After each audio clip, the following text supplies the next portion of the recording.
सबको स्क्रीन पर क्या क्या दिख रहा है, मुझे तो यहाँ कुछ नहीं दिख रहा। ये एनिमेशन का जादू है और इसी तरह के एनिमेशन से सरकारें आजकल जनता को भरमाती हैं। तो ध्यान रखिएगा, आप प्राइम टाइम के दर्शक हैं तो आपको ज़्यादा बताने की ज़रूरत नहीं है, लेकिन जैसा कि इस पर हम बात कर रहे थे कि विजय कुमार चौधरी सराय रंजन से हैं, ये बढ़त में हैं, ये स्पीकर रहे हैं, नीतीश कुमार के बड़े पसंदीदा नेताओं में से एक रहे हैं, लेकिन महागठबंधन अब 91 की तरफ जा रहा है। पोस्टल बैलेट है सिर्फ इसमें। पहले चरण में जो डेटा है हमारे पास सारा नहीं, 52,000 जो मैं पढ़ रहा था कि पोस्टल बैलेट हैं जो 80 साल से ऊपर के हैं, उसमें सरकारी कर्मचारी भी होंगे, सारे 3 चरणों के मिला के। अगर पोस्टल बैलेट में 91 सीटों पर अगर बढ़त है महागठबंधन को, तो इसका मतलब यह हुआ कि 4.5 लाख तो नियोजित टीचर हैं और उनका परिवार आप जोड़ लीजिए, और बाकी और सरकारी कर्मचारी जिनके बारे में कहा गया कि 50 साल, ये तालाबंदी के दौरान कई राज्यों में इस तरह का नोटिस आया था कि हम आपके काम की समीक्षा करेंगे और आपको 50 साल के बाद रिटायर कर देंगे। मतलब जो समीक्षा करने वाला विधायक है अपना पेंशन लेकर बैठा हुआ है और सरकारी कर्मचारी को पेंशन नहीं देगा और फिर कहेगा कि हम 50 साल में आपको रिटायर कर देंगे। तो ये जो प्राइवेट कंपनी की मानसिकता सरकारी कर्मचारियों के बीच लाई गई, उससे लगता है कि सरकारी कर्मचारी असुरक्षित हुए होंगे। क्या कन्हैया जी?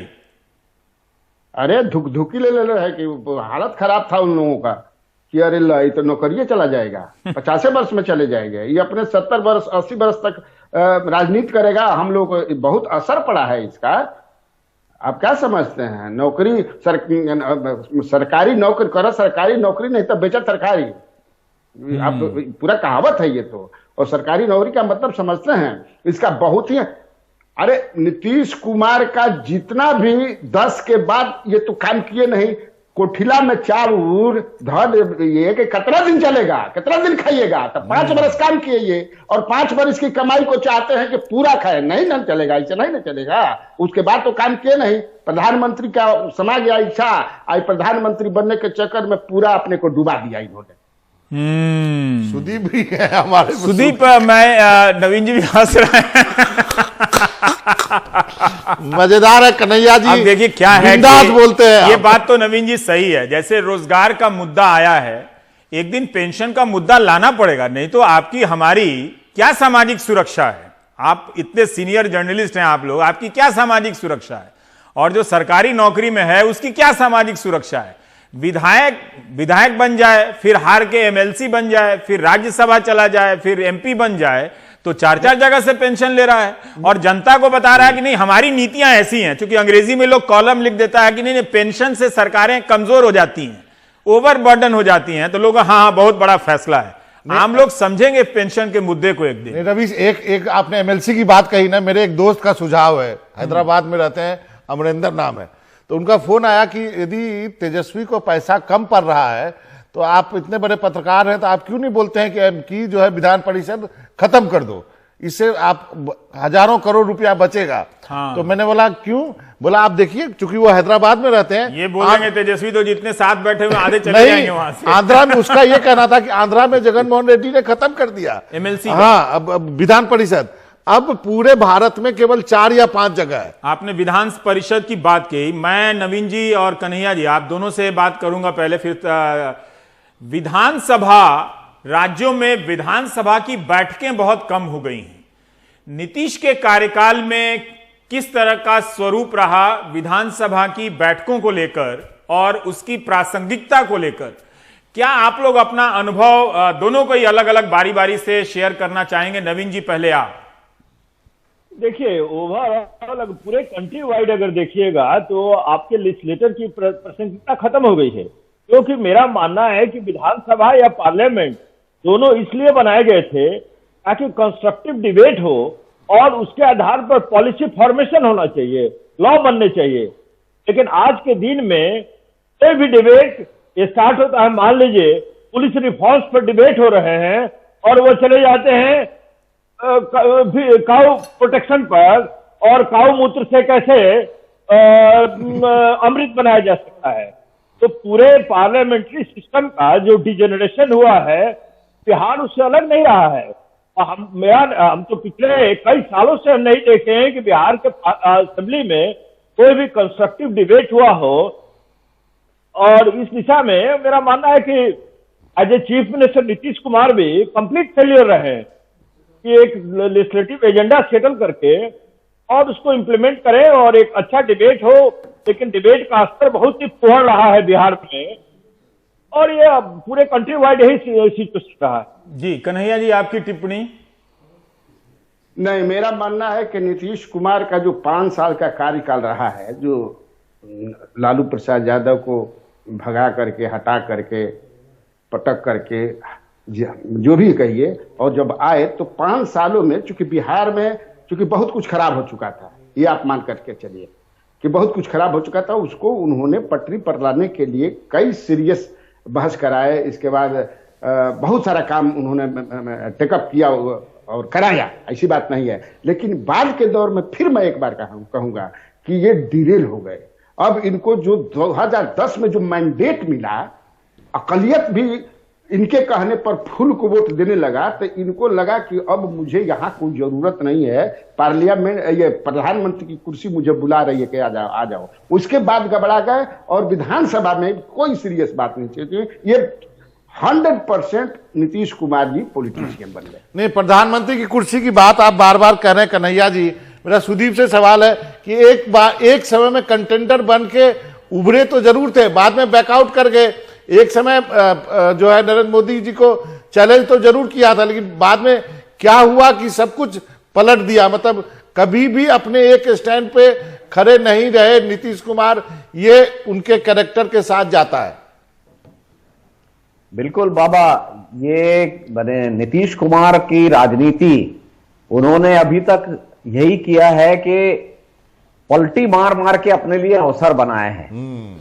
लेकिन एक समय आता है जब आपका ये कोई भी साइकिल, कोई भी रणनीति जब उल्टी पड़ने लगती है। 2013 में जब इन्होंने अपने आप को पोजीशन किया था और आरएसएस मुक्त भारत कहा और मोदी के खिलाफ में लालू के साथ समझौता करके अपनी सरकार चलाई 1 साल, और फिर 2015 का वो ऐतिहासिक चुनाव हुआ जिसमें सामाजिक न्याय के लिए, और मोहन भागवत जी ने आरक्षण पर कुछ कह दिया था, उस पर नीतीश और लालू दोनों ने जो चढ़ाई की, उसका जो ऐतिहासिक परिणाम आया 2015 के चुनाव में। 2017 आते आते उन्हें यह लगने लगा कि मैं प्रधानमंत्री नहीं बन पाऊंगा, क्योंकि जो नरेंद्र मोदी के सामने उनको लगा कि मेरा कद उतना नहीं बढ़ रहा है, ना मेरी पार्टी उतनी बड़ी है। और 2020 में मुख्यमंत्री बने रहने के लिए उन्होंने फिर एक बार पलटी मारी। और अगर ये 2020 में मुख्यमंत्री ट्रांसफर कर देते, पावर ट्रांसफर जिसको कहते हैं, डिप्टी सीएम थे तेजस्वी, तेजस्वी 2020 में वैसे भी मुख्यमंत्री बनने वाले हैं। अगर नीतीश इसी तरफ बने रहते और एक पावर ट्रांसफर करते स्मूथ तरीके से, तो विपक्ष के तरफ से प्रधानमंत्री के एक बड़े उम्मीदवार के रूप में पावर ट्रांसफर कहां हो रहा है? पावर ट्रांसफर तो अमेरिका में भी नहीं हो रहा है। पावर ट्रांसफर होता नहीं है। लेकिन मनोरंजन, ये सीरियस बात है कि 2015 का जनादेश एक रात में पलट दिया। और उसमें किसी प्रकार की प्रेस कॉन्फ्रेंस नहीं हुई, बातें नहीं बताई गई, तेजस्वी के खिलाफ जो चार्ज लगाए गए उसका कोई अंजाम नहीं दिखा। वो ईडी वहां भी कुछ सक्रिय हुआ होगा, या तेजस्वी जिससे भी पूछताछ हुई वो कहां गया केस, किसी को पता नहीं। सिर्फ सरकार तोड़ने के लिए, गिराने के लिए क्या ये सब हुआ था? और रवीश, लोगों की जो प्रतिक्रिया, मैं अपनी मां की प्रतिक्रिया बताता हूं। मेरी मां ने बोला कि इसको बीजेपी के साथ जाने के लिए थोड़ी आदमी वोट दिया था। एक औरत जो कि उतनी ज्यादा यदि पॉलिटिकली करेक्ट ना हो, लेकिन वो भी सोच रही थी कि लोगों ने इसको बीजेपी के साथ जाने के लिए वोट नहीं दिया है, तो यदि इसको बीजेपी के साथ जाना था तो दोबारा चुनाव कराना चाहिए था। ये फीलिंग थी बिहार में। जी सुदीप। यस, ये मैं इसमें यही कह रहा हूं कि जब ये 2017 में पलटी मार गए और 2 महीने पहले तक लोग कह रहे थे कि आरजेडी खत्म है, कोई कंटेस्ट नहीं है, तब भी मैं ये मानता था कि 2017 में जिस दिन उन्होंने ये पलटी मारी है, उस दिन कम से कम उस समय जो 40% लोगों ने वोट दिया था, उसमें से 25 से 30% ने ये गांठ बांध ली थी कि चुनाव आने दीजिए, इस बार इसका सूद समेत हिसाब किया जाएगा। और तेजस्वी तो ने वो इनका तो नाम भी दिया था दूसरे- पलटू चाचा, लेकिन एक चुनाव बात में बता- तेजस्वी ने ये सब विशेषणों का इस्तेमाल नहीं किया। तेजस्वी ने नहीं मुझे किया। हम एक बता स्ट्राइक दूं मैं। रेट का ग्राफिक सारा कन्हैया जी थोड़ा बता दें कि एनडीए को इस वक्त अगर स्ट्राइक रेट है सरकार बनाने के लिए तो उसे लगभग 100 गेंद में 73 रन बनाने हैं। ये स्ट्राइक रेट है एनडीए का। मतलब उसके पास ये देखिए कि 122 चाहिए सरकार बनाने के लिए, और एनडीए का इस वक्त 44, 100 गेंदों में 44 रन। अगर मैं गणित में चूंकि बहुत कमजोर हूं, नहीं, सही है। ठीक हूं ना, हाँ, वो तो बहुत लिखा हुआ है बहुत। इसलिए मैं पढ़ते रहा नहीं, सही हूं। है। लिखा हुआ चीज पढ़ के मैं गणित में कमजोर नहीं हूं, लेकिन खुद से परसेंटेज भी नहीं निकाल पाता।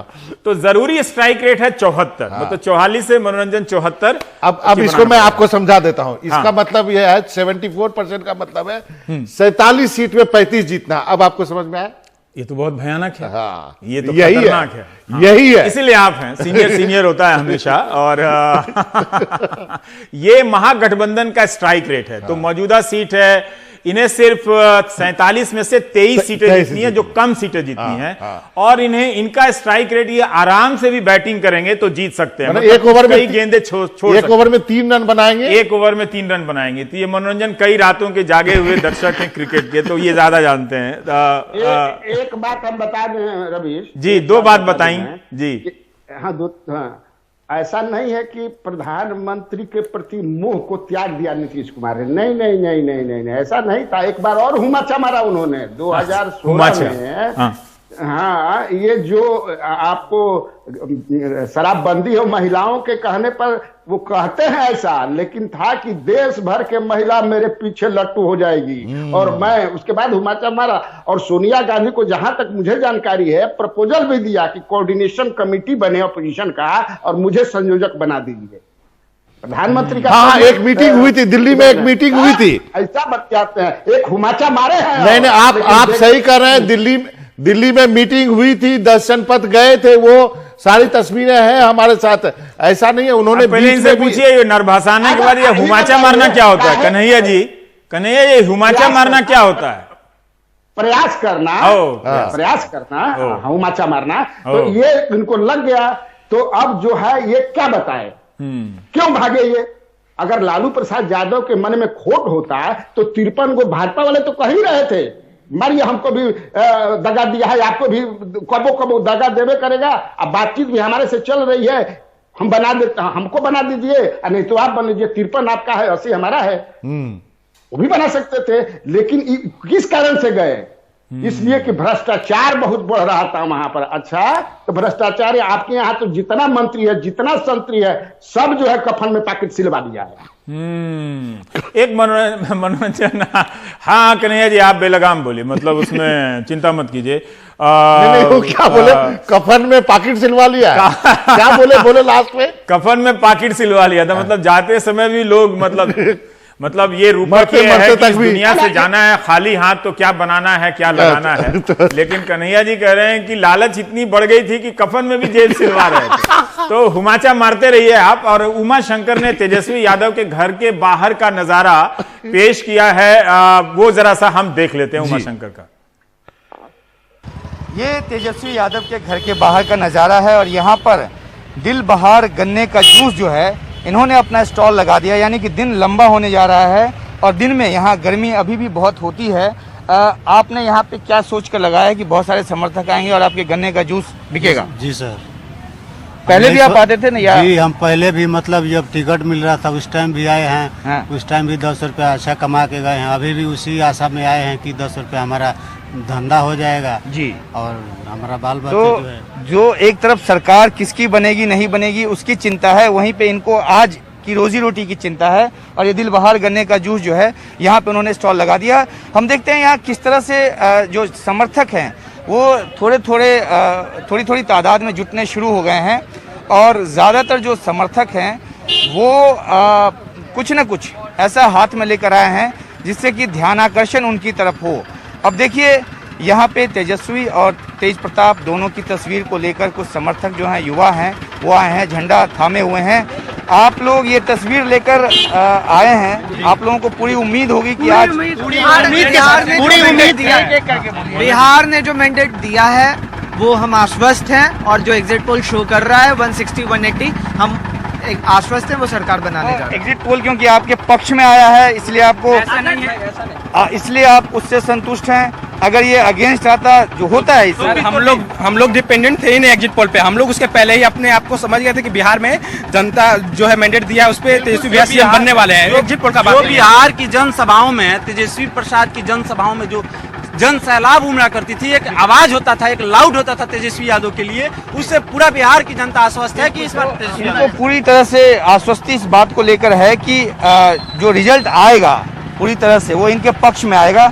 और यहाँ पे एक दूसरे जूस वाले हैं और इनका भी दिलबहार ही नाम है। वो उधर एक और दिलबहार वाले लगाए हुए हैं, आपका भी नाम दिलबहार ही है, मतलब दिलबहार। इनका सर वो लिखवा देता है, लेकिन नाम मेरा नाम उमेश रहा है। अच्छा, मशीन में वो लिख देता है, जो माध्यम लाते हैं ना तो वहाँ से वो लिख देता है। तो आपकी अपनी मशीन नहीं है? अपनी ही मशीन है, लेकिन वो कंपनी से किन के लाते हैं ना तो वहीं पे अपना शो के लिए लिख देता है। तो आपका भी आज यहाँ रोजी रोटी अच्छा चलेगा? अब देखिए, अब आने वाला समय बताएगा, अब अभी कैसे बोल सकते हैं। तो आने वाला समय बताएगा कि किस तरह से रुझान आगे जाएगा, किस तरह से नतीजे आएंगे और किस तरह से समर्थकों की तादाद यहाँ पे जुटेगी। और जब दिन की गर्मी बढ़ेगी तो गन्ने का जूस जो है वो बिकेगा। तो अभी यहाँ तेजस्वी यादव के घर के बाहर से इतना ही। कैमरा पर्सन सुधीश के साथ उमाशंकर सिंह, एनडीटीवी इंडिया।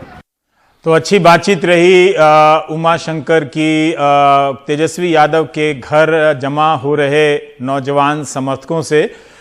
ये बहुत दिलचस्प बात है कि अपने पिता के साये से निकलकर और बहुत कम उम्र में आगे जाना, और 101 पर महागठबंधन दिख रहा है ये बढ़त के हिसाब से अगर देखें तो आने वाले समय में धीरे धीरे पता चलेगा कि इस रुझान में तूफान कितना है और तेजस्वी यादव किस प्रचंड बहुमत से मुख्यमंत्री पद की शपथ लेते हैं। अगर वो मुख्यमंत्री बनते हैं तो पिछले 20 साल की राजनीति में वो पहले उप मुख्यमंत्री होंगे जो मुख्यमंत्री के लिए प्रमोट होंगे जी। क्योंकि सुशील मोदी प्रमोट नहीं हो पाए। तो ये एक रिकॉर्ड तोड़ेंगे कि ऐसा लगता था कि जो बिहार में उप मुख्यमंत्री बनता है वो उप मुख्यमंत्री ही रह जाता है सदा। तो ऐसा अगर क्या इस रिकॉर्ड को तेजस्वी तोड़ पाएंगे कि डिप्टी सीएम रहने के बाद वो सीएम बनते हैं। 102 पे महागठबंधन है, एनडीए को 9 सीटों का नुकसान है, अब ये संख्या 100 से नीचे जा रही है एनडीए की, और आरजेडी कांग्रेस 25 पर है, 2 सीटों का फायदा हो रहा है। आप मनोरंजन कांग्रेस कवर करते रहे, आप बात करना चाहते हैं आप करें, मैं सुनूंगा आप लोगों। जी हाँ, निश्चित रूप से। और मैं सबसे पहले नवीन जी के पास चलूंगा और सुदीप के पास भी चलूंगा। आप सबने क्या कभी सोचा था कि कांग्रेस का जो है कुछ कर पाएगी? क्योंकि मुझे दिल्ली में बैठ के कभी लगा नहीं कि कांग्रेस क्या करेंगे, उनके नेता टिकट बेचने और इन सब चीजों में माहिर है, लेकिन पता नहीं जनता उनको कैसे वोट कर देती है। देखिए, कांग्रेस जहां तक आपने कहा कि कांग्रेस के लोग टिकट बेच देते हैं, सही बात है। काफी हाफ a डजन टिकट तो कांग्रेस ने वेस्ट किया। लेकिन देखिए, इस बार अपर कास्ट के वोटर्स जो हैं उसका जो रुझान रहा है कांग्रेस के प्रति, हम कुछ एग्जाम्पल्स दे सकते हैं। आप देखिए, चंपारण का आरएस पांडे सिंगल ब्राह्मण एनडीए के एमएलए थे, काफी अच्छा उनका ट्रैक रिकॉर्ड रहा। लास्ट बार इलेक्शन के पहले हमसे बात भी हुई थी और उन्होंने बहुत अच्छा काम किया था, उनका टिकट काट दिया गया। चंपारण में ब्राह्मणों का काफी संख्या है। अल्टीमेटली क्या हुआ, कांग्रेस और महागठबंधन ने वहां पर ब्राह्मण और भूमिहार के काफी कैंडिडेट दिए और नेचुरली उनका रुझान हो गया अपर कास्ट का कांग्रेस के प्रति। और उसमें जब आप जोड़ देते हैं मुस्लिम और जादव का, तो ये बहुत ही डेडली कॉकटेल हो जाता है। अगर मेरा मानना है कि जो बिहार में कांग्रेस का परफॉर्मेंस है, अल्टीमेटली कांग्रेस को मेरा मानना है कि जेडीयू से अधिक सीट मिल सकती है। बिहार का एक जो मैसेज है कांग्रेस के लिए, अगर कांग्रेस एक ऐसी पार्टी बन जाती है जो 12 से 14% वोट ले सके, तो मेरा मानना है कि यूपी में ये इसको रिपीट किया जा सकता है कि अगर यूपी में कांग्रेस 12 से रिवाइवल नहीं हो और केवल 12 से 14% की पार्टी बन जाए और अखिलेश के साथ वो एमओआई कॉम्बिनेशन के साथ जुट जाए, तो ये वहां पर भी रिजल्ट बिहार की तरह का ही रिजल्ट यूपी में दिखाई दे सकता है। जी तो सुदीप, हाँ सुदीप आप क्या कहना जोड़ना चाहेंगे इसमें? 2015 का चुनाव जो था बिहार का, वो एक अलग चुनाव था जब लालू और नीतीश एक हो गए थे। तो अगर हमको सही कंपैरिजन करना है अभी के चुनाव का, तो 2010 के चुनाव से आप करिए जी। 2010 के चुनाव में कांग्रेस 243 सीट अलग लड़ी थी और इसको यहां पर 9% वोट आया था। तो 9% वोट बहुत छोटा वोट शेयर नहीं है। और इसी को देखते हुए आरजेडी, जो उस समय लोजपा के साथ लड़ी थी, जिसको 26-27% वोट था, उसने 70 सीटें उसको दी। ये चर्चा थी कि बहुत ज्यादा दे दी है, हो सकता है 5-10 सीटें ज्यादा दी हों, लेकिन मैं मानता हूं कि 60 तक सीटें देना बिल्कुल सही था। और जो नवीन जी बोल रहे हैं कि अपर कास्ट का, जैसे विक्रम ही है, विक्रम सीट पर जो सिद्धार्थ सिंह जो एमएलए थे और अभी दोबारा जीत रहे हैं, वहां मुझे कोई भूमिहार ऐसा नहीं मिला जो सिद्धार्थ सिंह को वोट ना दे रहा हो। उनका कहना है कि जब हमारा कैंडिडेट लड़ रहा है तो हम उसको जिताएंगे, वो कांग्रेस हो चाहे किसी सीट पे हो। तो ये कांग्रेस के लिए बिहार में अगर वो 10% डबल डिजिट में अगर वो वोट पा रहे हैं इस गठबंधन के साथ, तो उनके लिए ये एक अच्छा संकेत है। और ये है कि कांग्रेस को अच्छे रिजल्ट को आगे बढ़ाने बहुत समय से भूल गई है। बाबा लगातार कहते रहेंगे दिल्ली का क्या हाल है, उससे मैं भी कुछ हद तक सहमत हूं, लेकिन ग्राउंड में लोग अभी पार्टी को पूरी तरह नहीं भूले हैं। सही कहा। ग्राउंड में अभी भी आप अगर कैंडिडेट एक सुदीप मनोरंजन, आप कन्हैया बेलारी के पास जाएंगे, लेकिन उसके पहले कुछ डेटा देखिए कि किस तरह से ऐसा लग रहा है कि महागठबंधन की तरफ तूफान है। और अभी चूंकि मतों की गिनती बहुत धीमी है, 9-20 हो रहे हैं, पोस्टल बैलेट ही ज्यादातर ये जो भी आ रहे हैं पोस्टल बैलेट के ही आ रहे हैं। हम अपने दर्शकों को साफ साफ बताना चाहते हैं। और ये भी देखिए कि महागठबंधन को बहुत ज्यादा लीड मिल रहा है, 73 है और एनडीए को 64 है। तो एक तरह से यहां पर जो कायदे से यहां पर एनडीए को लीड मिलनी चाहिए, महागठबंधन ने स्पष्ट बढ़त बना ली है।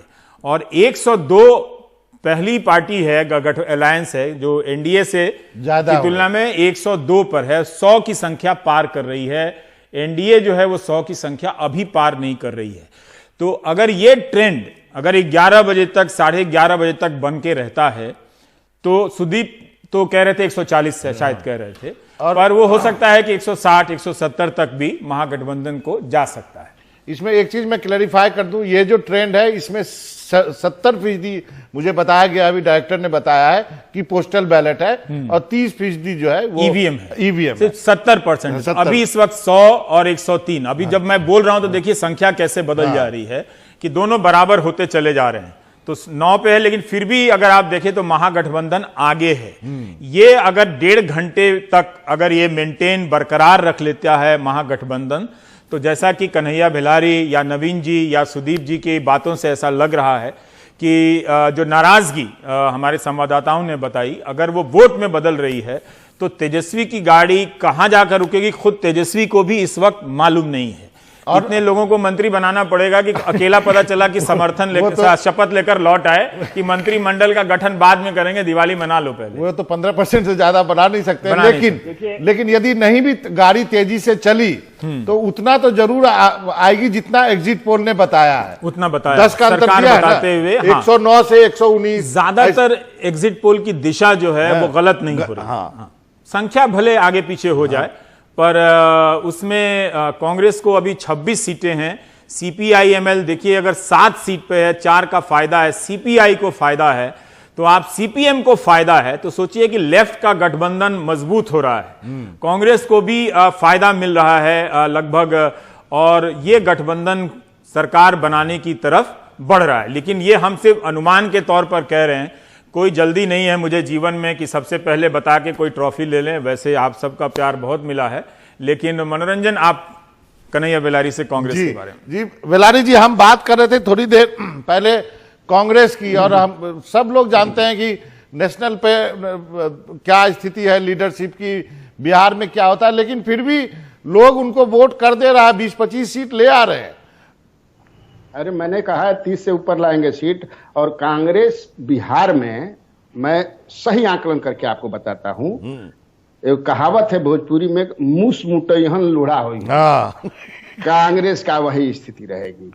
ये Congress is appendage to Lalu Prasad Yadav. ये पूंछ है, ये और कुछ नहीं है। और इस पार्टी में इतना मारा मारी है, अभी भी नेता जो है टीनो पाल दे करके, कुर्ता लेकर के, अब जमीन से कोई मतलब, टीनो पाल जानते हैं ना? हाँ, जानते हैं टीनो पाल जानते हैं। टीनो पाल अभी भी वही संस्कृति है, कुर्ता में जमीन पर कोई काम नहीं करना है। आपने देखा कि चुनाव के मध्य में 3 लोगों को, बड़े बड़े नेताओं को चुनाव अभियान समिति से निकालना पड़ा, दिस दैट किए थे। अब बताइए, अब जो आदमी सुल्तानगंज में खेत तैयार किया, खाद दिया, और उसको बोल दिया कि जा करके पटना साहिब में धान रोपो। सच में आपने सही कहा। उस लड़के को जानता हूं मैं, उस लड़के को मैं जानता हूं, परवीन कुशवाहा नाम है उसका। रंजन, बहुत दिलचस्प हो गया इस वक्त जब ईवीएम का भार आ रहा है। अगर ईवीएम का ट्रेंड अगर बढ़ता चला जा रहा है, और इसमें अभी दोनों बराबर है, 103 पे एनडीए है, 105 पे आरजेडी है, कौन 122 की तरफ बढ़ेगा।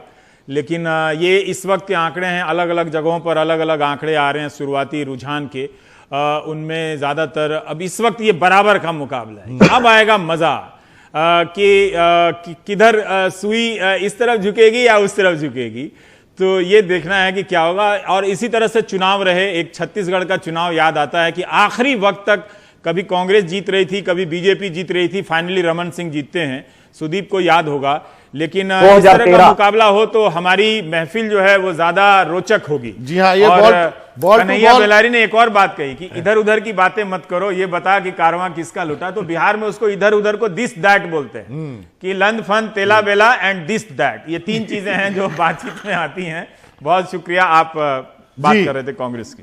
जी कन्हैया जी, आप कुछ कह रहे थे, बोले, पहले अपना सेंटेंस पूरा कर लीजिए।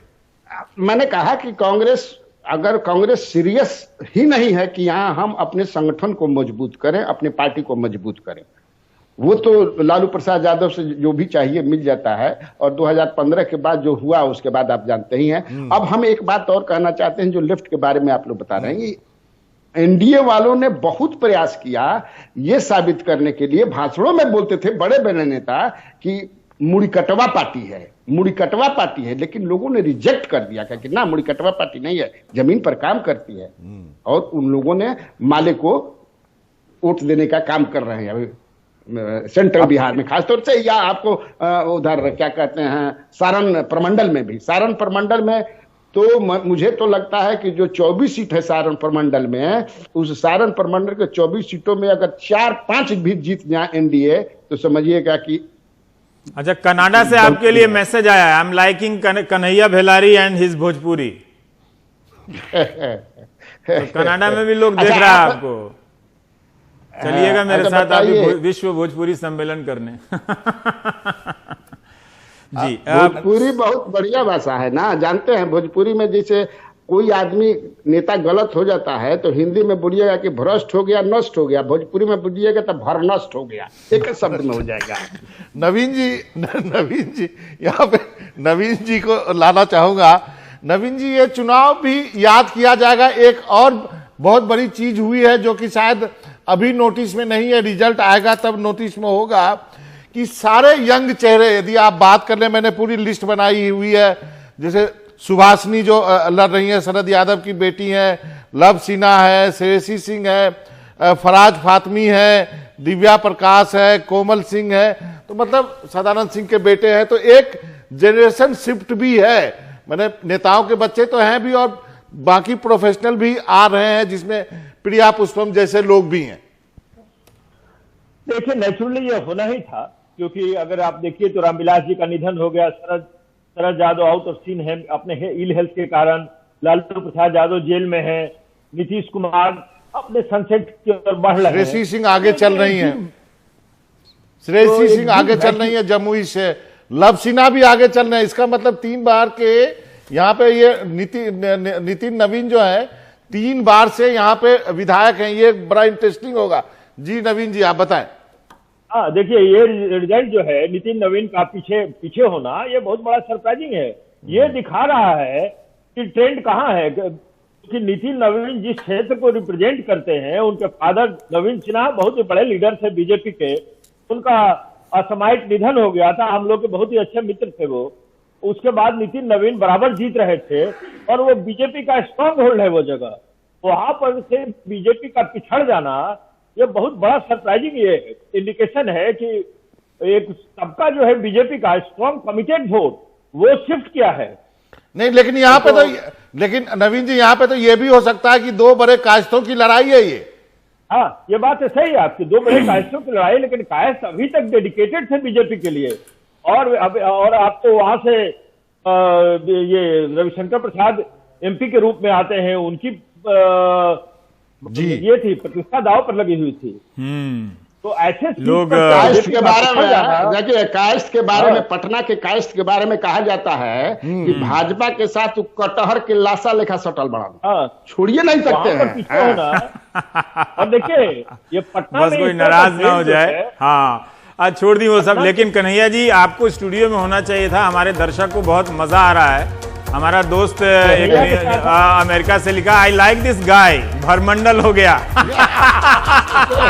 देखिए अगले ब्रेक के बाद बात करेंगे कन्हैया बेलारी की भंडोल करने वाला कौन है बिहार के इस चुनाव में। इस वक्त आंकड़ों की संख्या में देखें तो महागठबंधन आगे है 116, एनडीए 105। मुकाबला दिलचस्प है। देखते रहिए बिहार का फैसला एनडीटीवी इंडिया पर। हम बने हुए हैं, मनोरंजन भारती हमारे साथ हैं और हमारे सहयोगी भी।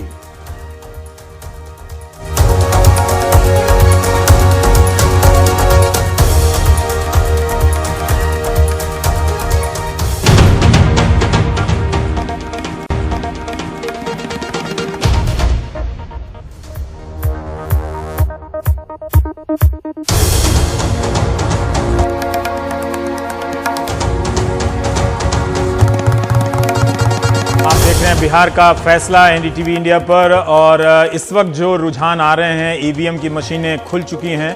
तो महागठबंधन 120 यानी सरकार बनाने की जिस रेखा को सबसे पहले छूने वाला जो गठबंधन है वो महागठबंधन है। इस वक्त 11 सीटों की बढ़त है, महागठबंधन के पास 120 है, लेकिन एनडीए भी काफी मजबूत है, 107 और प्लस 108 भी मिला लीजिए तो लगभग बराबर है। 7 अन्य हैं। तो ये मुकाबला बहुत दिलचस्प है, लेकिन एक गठबंधन के रूप से देखें तो महागठबंधन 120 सीटों की बढ़त पर है।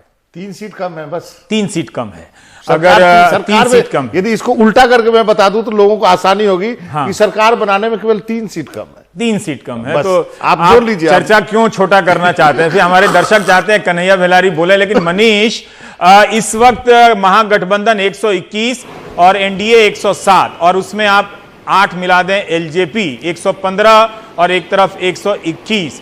तो क्या आप अब भी ऐसा लग रहा है कि तेजस्वी यादव की तरफ कोई तूफान है, सुनामी है, या फिर ये जो सुनामी है या तूफान जो नजर आ रहा था उसे एनडीए ने बाद के चरणों में थाम लिया है? देखिए ऐसा है कि अभी भी यहाँ पर पटना में जमीन पर काफ़ी ज़्यादा कन्फ्यूजन है। कन्फ्यूजन का कारण ये है कि अलग अलग चैनलों के अलग अलग रुझान आ रहे हैं, लेकिन अब तक के जो रुझान आए हैं उससे एक बात साफ है कि जैसा एक तरफा चुनाव लग रहा था कि एनडीए 100 के नीचे रहेगी, तेजस्वी यादव का महागठबंधन 150 के ऊपर रहेगा, वैसे रुझान अभी तक नहीं देखने को मिल रहे हैं। अभी तक जो चुनाव दिख रहा है वो लग रहा है कि ये चुनाव काफ़ी क्लोज होगा। और अब लोगों का ये कहना है कि पहले आप 243 सीटों के रुझान आने दीजिए। दूसरा ये कहा जा रहा है कि हर चरण में जो है आप पहले उसके ट्रेंड जो है वो बदलेंगे, तो कम से कम 10:30 बजे तक आप इंतजार कर लीजिए। हाँ, लेकिन निश्चित रूप से ये एक सर्वानुमति है कि अभी तक ऐसा ये नहीं लग रहा है कि तेजस्वी यादव सरकार बनाने की दौड़ में पिछड़ जाएंगे, क्योंकि हर रुझान में अगर आप देखेंगे तो एनडीए को ही बढ़त है। लेकिन ये अभी तक की जो लड़ाई है वो काफी क्लोज दिख रही है, और जैसा मैंने कहा कि अलग अलग चैनलों के अलग अलग रुझान हैं। रवीश, लेकिन मनीष, इसकी वजह यह है कि बीजेपी ने अपनी जमीन संभाल के रखी है। बीजेपी बुरा नहीं कर रही है, और दूसरी तरफ आरजेडी भी अच्छा कर रही है, कांग्रेस भी अच्छा कर रही है। इसलिए ये लड़ाई वैसी है जैसा एग्जिट पोल ने बताया था, 10-15 का अंतर रहने वाला है। निश्चित रूप से बाबा, एक चीज तो स्पष्ट हो गई कि आरजेडी सबसे बड़ी पार्टी होगी, बीजेपी दूसरी नंबर की पार्टी होगी।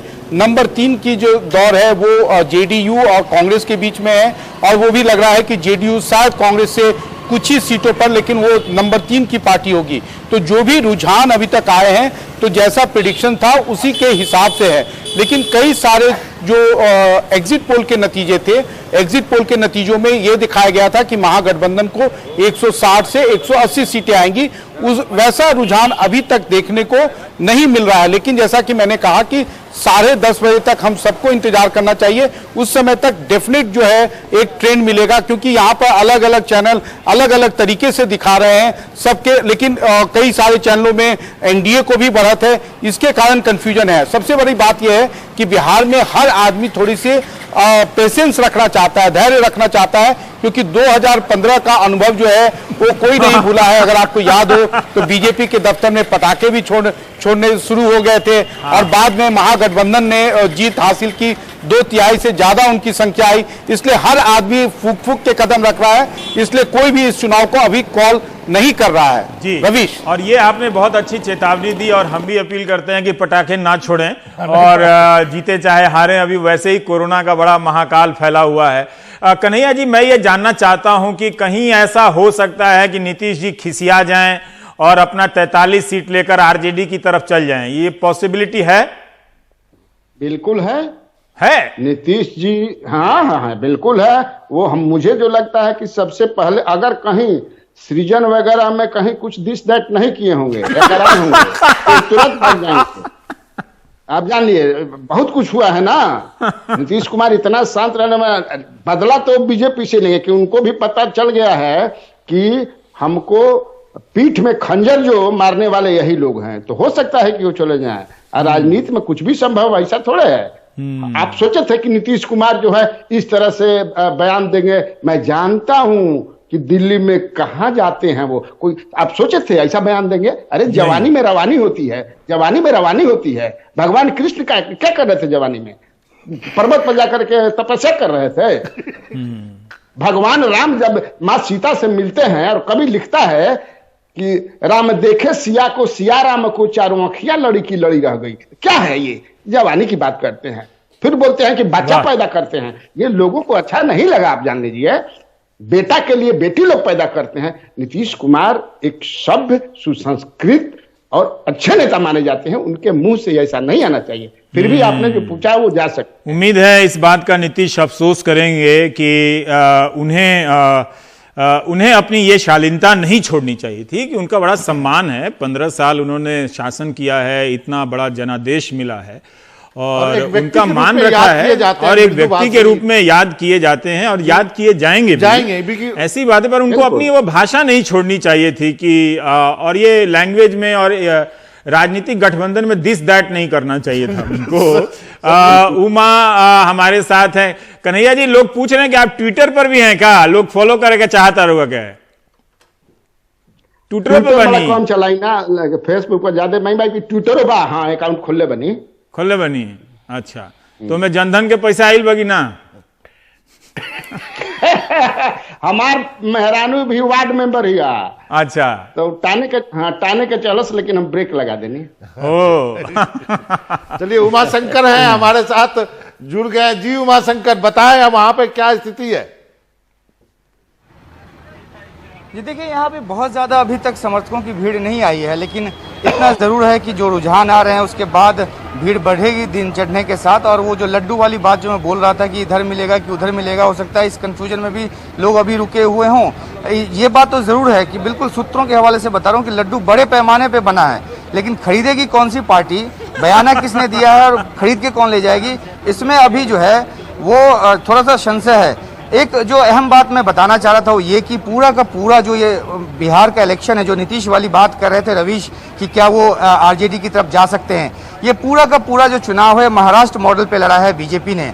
आपको याद होगा रवीश कि किस तरह से महाराष्ट्र में शिवसेना को उनकी मनचाही सीटों की तादाद तो दे दी गई, लेकिन कम से कम 30 ऐसी सीटों पे इस तरह से उम्मीदवारों को सजा दिया गया, फील्डिंग सजा दी गई कि शिवसेना की सीट की तादाद ज़्यादा बढ़ न पाए। और अंत में शिवसेना इतनी परेशान हुई कि वो एनसीपी और कांग्रेस के साथ मिलकर सरकार में वहाँ पर है। तो ये स्थिति नीतीश कुमार को लेकर भी, और उनको ये अंदर से पूरी तरह जानकारी है कि किस तरह से उनकी जमीन काटने की कोशिश की गई है, खासतौर पे बीजेपी की तरफ से ही। तो ऐसा हो सकता है, ऐसी उम्मीद है, ऐसी आशंका भी कह सकते हैं कि वो बिल्कुल आरजेडी के साथ ना जाएं, लेकिन एक बाहर से सपोर्ट का या कुछ इस तरह का एक बयान दे दें, ताकि जो उनके अंदर जो बीजेपी को लेकर जो एक नाराजगी पैदा हुई है वो उसमें निकलकर सामने आए। रवीश, कन्हैया जी, हाँ। मेरा एक छोटा सा सवाल है कि उमाशंकर, आपने कहा लोग नहीं आ रहे हैं, तो ये एक बड़ा सिग्निफिकेंट मूव है, क्योंकि जिस बात की आशंका व्यक्त की जा रही है कि यदि आरजेडी जीतती है और जो जाति विशेष का जो फिर दंभ भरने का जो अभी तक लोगों ने देखा, जिसको लेकर के डराया भी गया, तो इसका मतलब लोगों ने तेजस्वी की बात मानी है कि अभी आप मत आइए, अभी उछल कूद मत कीजिए। जी बिल्कुल मनोरंजन, देखिए ये बहुत ही सिग्निफिकेंट है, वो इसलिए क्योंकि ट्विटर के जरिए ये जो अनुरोध है वो तेजस्वी यादव ने किया, और यहाँ जब जिस तरह के रुझान आ रहे हैं उसके बावजूद 300-400 से ज़्यादा लोग यहाँ पे समर्थक मौजूद नहीं हैं। लेकिन अहम जो उनके अनुरोध का हिस्सा है वो तब देखने को मिलेगा जब अगर इनकी सरकार बनती है, और उसके बाद जिस तरह से जंगल राज तो कहते हैं, लेकिन अगर आप सवर्णों से आपने भी बात की हुई तो उसको यादव राज भी कहते हैं। तो अगर सत्ता आ जाती है उसके बाद जो यादव कार्यकर्ता हैं, जैसे समाजवादी पार्टी का उत्तर प्रदेश में आता था तो वो समाजवादी पार्टी का झंडा स्कॉर्पियो में लगा के चलने लगते थे, तो उस तरह की स्थिति बिहार में ना हो, ये देखने की बात तब होगी जब इनकी सत्ता आ जाती है, और तब यादवों को कंट्रोल में रख पाते हैं, जिस तरह से आज एक संयम का परिचय देते हुए यहाँ पे कुछ उस तरह का अभी तक नहीं हुआ है। हाँ, लेकिन जब जीत होगी तो उसका जश्न जरूर होगा, क्योंकि हमने देखा है कि रैलियों में भी कोरोना प्रोटोकॉल का कोई फॉलो नहीं किया गया, और यहाँ तो बिल्कुल नहीं होगा अगर जीत जाती है आरजेडी और महागठबंधन। तो जी कन्हैया जी, बिहार उमा ने कोरोना का जिक्र किया, तो लौका की नहीं लौका आपको कोरोना का बिहार में अनुशासन या तैयारी अस्पताल में बिहार सरकार के बारे में? और दूसरा कन्हैया जी, क्या कोरोना है या नहीं है वहां, ये भी आज क्लेरिफाई कर दीजिए, क्योंकि भीड़ देख के तो एकदम देह कांपता था हम लोग। है, हम लोग अपना हाथ बहुत बार सैनिटाइज कर रहे हैं। बिहार में है या नहीं? बिहार में है कि नहीं है? नहीं, बिहार में तो कोरोना है ही, लेकिन जो तेजस्वी के समर्थक हैं वो बोलते थे कि हम कोरोना के खा जाएंगे। अब मैंने कोरोना पर भी बहुत सारे लोग कहते हैं कि नहीं, ये मोदी का फैलाया हुआ, कहीं कोरोना नहीं है, कुछ नहीं है, सब झूठ फैला रहा है, कोरोना कुछ नहीं है, ये सब जो है सैनिटाइजर बेचने के लिए है, ये मुंह में जाली लगा करके क्या कहते हैं उसको, ये सब समझाना था लोगों को, यही उनको समझाना था। हाँ, ये कुछ नहीं है, लेकिन कोरोना तो है ही, ऐसी बात थोड़ी है कि कोरोना नहीं है, लेकिन सब कुछ टूट गया था। ऐसा नहीं कि नीतीश ये जो तेजस्वी की मीटिंग होती थी, और मीटिंग में रेयरली किसी को आप देखिएगा कि मुंह पर वो लगाए हुए। कन्हैया जी, हम हिमांशु ने बात की है केसी त्यागी से, अब तो ये जनता के फैसले का स्वागत कर रहे हैं और कह रहे हैं कि हमें प्राकृतिक प्रकोप ने हराया है, आरजेडी या तेजस्वी ने नहीं। ये हम चलाना चाहते हैं कि अभी तो चुनाव, अभी मनीष कह रहे हैं कि 10:30-11 का इंतजार कीजिए, त्यागी जी कह रहे हैं कि प्राकृतिक प्रकोप ने हरा दिया। पहले सुन लिया जाए फिर बतियाओ तनी ए पर। अब तक जो रुझान सामने आए हैं उसमें महागठबंधन को लीड दिखाया गया है। मेरे साथ केसी त्यागी हैं। तेजस्वी यादव की पार्टी सबसे बड़ी पार्टी बनती दिख रही है। जनता के सभी फैसलों का हम स्वागत करते हैं। पिछले लोकसभा चुनाव में एक भी सीट लोकसभा की आरजेडी को नहीं मिली थी, और 218 विधानसभा क्षेत्रों में आरजेडी प्लस की हार थी। पिछले एक वर्ष में कोई ऐसा बड़ा पराक्रम, शौर्य या वीरता या विचार के फैलाव का काम आरजेडी प्लस की तरफ से नहीं हुआ, छोड़ करके कोविड-19 को। 1918 के बाद की ये सबसे बड़ी त्रासदी है। 1930 के बाद की विश्व के इतिहास की ये सबसे बड़ी दुर्घटना है, जिसमें अर्थव्यवस्था चौपट हो गई। हमें तेजस्वी यादव या आरजेडी प्लस ने नहीं, हमें प्राकृतिक प्रकोप ने हराया है। आप महत्वपूर्ण बात कह रहे हैं। आप ये कह रहे हैं कि उससे माहौल खराब हुआ, अर्थव्यवस्था कमज़ोर हुई, बेरोजगारी बढ़ी, पलायन हुआ, प्रवासी मजदूर वापस आए, इससे जो माहौल था वो खराब हुआ। पिछले 70 साल की बिहार की बदहाली का ठीकरा हमारे सिर पर फोड़ा गया। वहाँ पर उद्योग बहुत लंबे समय से बंद है, वहाँ पर गरीबी और बेरोजगारी पहले से मौजूद है, और पलायन अकेले बिहार से हुआ है ये भी आंकलन गलत है। इतना ही बड़ा पश्चिमी बंगाल से है, उड़ीसा से है, उत्तर प्रदेश से है, झारखंड से है और संयुक्त बुंदेलखंड से है। वहाँ पर भी लंबी लंबी कतारें लोगों की सिर पे पुटलियाँ बांधे अपने घर की तरफ वापस आ रही थी। वो एगोनी हम लोगों ने भी महसूस की, लेकिन वो नीतीश शासन के दौरान की नहीं। ये 70 साल का जो अनइवन डेवलपमेंट हुआ है ईस्ट इंडिया के राज्यों का, ये उसका नतीजा है। चिराग पासवान एनडीए के साथ हैं, लेकिन बिहार के पूरे कैंपेन में जिस तरह से उन्होंने नीतीश कुमार के साथ कैंपेन किया, आपको लगता है कि इसका भी एक असर होता दिख रहा है नतीजों में? नहीं, उनको ना तो मत प्रतिशत बढ़ता दिख रहा है, ना उनको सीटें मिलती दिख रही हैं। उनका एक नकारात्मक फिनोमिना है। नकारात्मक है। आपको लगता है कि जो एक हवा बनाने की, हवा को खराब की उन्होंने एनडीए के लिए? नहीं, उनको पहले दिन से ही और मजबूती और मुस्तैदी के साथ कंट्रोल करने की और डिनाउंस करने की आवश्यकता थी। बीजेपी को ये काम करना चाहिए था, आपको लगता है? नहीं, मैं किसी सहयोगी पार्टी को उसके लिए दोषी नहीं मानता। एक आखिरी सवाल, आपको लगता है कि इस चुनाव ने तेजस्वी यादव को एक नेता के तौर पर इस्टेब्लिश किया है बिहार में? देखिए, ना तो ब्रांड नीतीश समाप्त हुआ है और वैचारिक तौर पर कोई प्रतिबद्ध सोशलिस्ट सेकुलर अल्टरनेटिव के रूप में ना तेजस्वी यादव एमर्ज हुए हैं। ये सिर्फ और सिर्फ कोविड का असर है।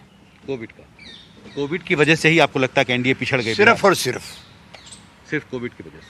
हमसे बात करने के लिए शुक्रिया। तो दिल्ली से एन रवि के साथ हिमांशु शेखर, एनडीटीवी इंडिया। तो एक तरह से केसी त्यागी को आप सुने कन्हैया जी और नवीन जी। मैं नवीन जी आपसे ही जानना चाहता हूं कि अलग अलग चैनलों पे अलग अलग संख्या आ रही है, लेकिन हमारे यहाँ जो संख्या है सोच समझ के डेटा डाला जा रहा है, तो उसमें बराबर पे आ गए हैं दोनों। और कोविड की वजह से आ रहे हैं। सिर्फ गोविंद नहीं होगा, मुझे लगता है गलत टाइप हो गया, कोविड होगा वो। हाँ, कोविड होगा। वो रिपोर्टर के उससे आप जरा सा इसको चेक कर दे कि कोई गोविंद नहीं हराने आए थे किसी को, कोविड से वजह हार गए होंगे तो अलग बात है। तो अगर ये बात कह रहे हैं केसी त्यागी, तो कहें कि तालाबंदी फेल हो गई, कहें कि बाकी चीजें राम मंदिर की वजह से आपको जीत जाना चाहिए। नवीन जी, त्यागी ने जो बात कही उसमें एक बहुत इंपॉर्टेंट बात उन्होंने कहा कि चिराग पासवान को और अधिक ढंग से उनको कंट्रोल करने की कोशिश की। उनका इशारा किसके तरफ था? उन्होंने कहा कि बीजेपी का नाम नहीं लेना चाहते हैं, लेकिन स्पष्ट है कि जेडीयू का नेतृत्व जो है बीजेपी से नाराज है, क्योंकि चिराग पासवान को बीजेपी ने रिस्ट्रेन नहीं किया। और अगर आप देखिए जो रिजल्ट सामने दिखाई दे रहे हैं अभी तक रुझान, उससे लग रहा है कि एक बीजेपी का एक बहुत बड़ा तबका जो है उसने एलजेपी को अपना वोट ट्रांसफर किया है। क्योंकि अगर ये 7-8 सीट दिखाई दे रहे हैं एलजेपी के खाते में, तो नेचुरली बीजेपी का वोट ट्रांसफर हुआ है। इसकी नाराजगी केसी त्यागी को थी। जहां तक कोविड का सवाल है, कोविड का इम्पैक्ट पड़ा है, और मेरा मानना है कि कोविड जो है पूरे वर्ल्ड के रूलिंग ऑर्डर को चेंज कर रहा है। बाहर हो चाहे अमेरिका हो, हर जगह इसका इम्पैक्ट दिखाई दे रहा है। इकोनॉमिक डिस्ट्रेस के कारण लोग जो है रोटी को प्रीफर कर रहे हैं राम के ऊपर, और ये इसका एक बहुत बड़ा मैसेज है। क्योंकि अगर आप इकोनॉमिक इश्यूज को सामने रखकर लड़ाई लड़ेंगे तो उसका रिजल्ट जो है वो डेफिनेटली हिंदुत्व के मुकाबले जो है तो जो बढ़त बीजेपी ले पाती है उसको न्यूट्रलाइज करने के लिए वो। नवीन जी, मुझे तो लगता है कोविड जो है नीतीश कुमार को बचा गया है, क्योंकि जितना गुस्सा जमीन पे दिखाई दे रहा था, यदि वोटिंग परसेंट यदि 5-7% भी बढ़ता तो फिर वो जेडीयू बीजेपी कहीं रहती नहीं। मैं यहाँ पे सुदीप बहुत देर से इंतजार कर रहे हैं। सुदीप, आपके पास आना चाहूंगा। यदि जितना गुस्सा था उतना लोग वोट देने शायद कोविड की वजह से निकला नहीं है, नहीं तो होता है गुस्सा होता है, निकलते और सरकार खत्म हो जाती है। देखिए बाबा, मैं अभी ये मानता हूं कि हमको कम से कम 11:30 बजे तक वेट करना चाहिए, ये देखने के लिए कि जीतने का जो मार्जिन है वो कितना रहने वाला है। 20+ तो रहेगा, 20+ तो रहेगा मुझे लगता है।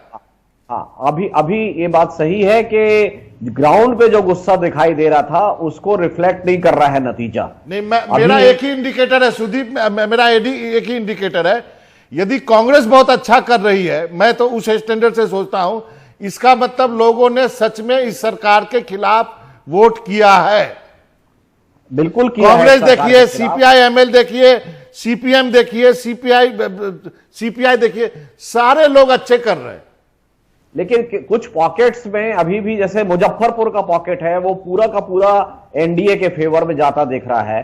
तो वो अभी देखने वाली जरूरत है कि जो आगे के राउंड कम से कम 11 साढ़े 11 बज जाए कि कम से कम 25-30% वोटों की काउंटिंग हो जाए, तो एक ट्रेंड एस्टेब्लिश हो जाए। फिर ये समझ में आएगा कि एक्चुअल में जो विनिंग मार्जिन है, जो बीच में गैप है दोनों गठबंधन के बीच, वो कितना रहने वाला है।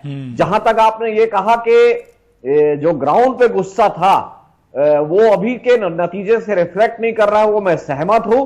और मैं अभी भी होपफुल हूं कि अभी जो मार्जिन है वो बढ़ेगा। और लेकिन केसी त्यागी ने कन्हैया जी एक तरह से हार मान लिया कि प्राकृतिक प्रकोप ने हराया है। तो आपको कोई प्राकृतिक प्रकोप वहां पर नजर आया? और एक तो इन्होंने एक अच्छा मॉडल पेश किया है कि अभी किसी ने अंतिम प्रोजेक्शन नहीं दिया है, ना ही नतीजे आए हैं, लेकिन ट्रंप को सीखना चाहिए केसी त्यागी जी से। अब वो प्राकृतिक प्रकोप से की बात कर रहे हैं। एक दूसरा सवाल का जवाब आपसे चाहूंगा कि 15 साल की सरकार चलाने के बाद भी नीतीश कुमार की जेडीयू में या तो नीतीश कुमार बोलते हैं या त्यागी जी नेता नजर आते हैं।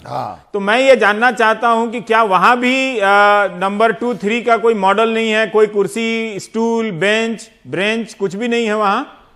एक वशिष्ठ नारायण सिंह है। हाँ, एक वशिष्ठ नारायण सिंह है, कम बोलते हैं, हाँ अच्छे नेता हैं वो भी। जी कन्हैया जी। लेकिन उनकी उम्र बहुत हो गई है वशिष्ठ बाबू की।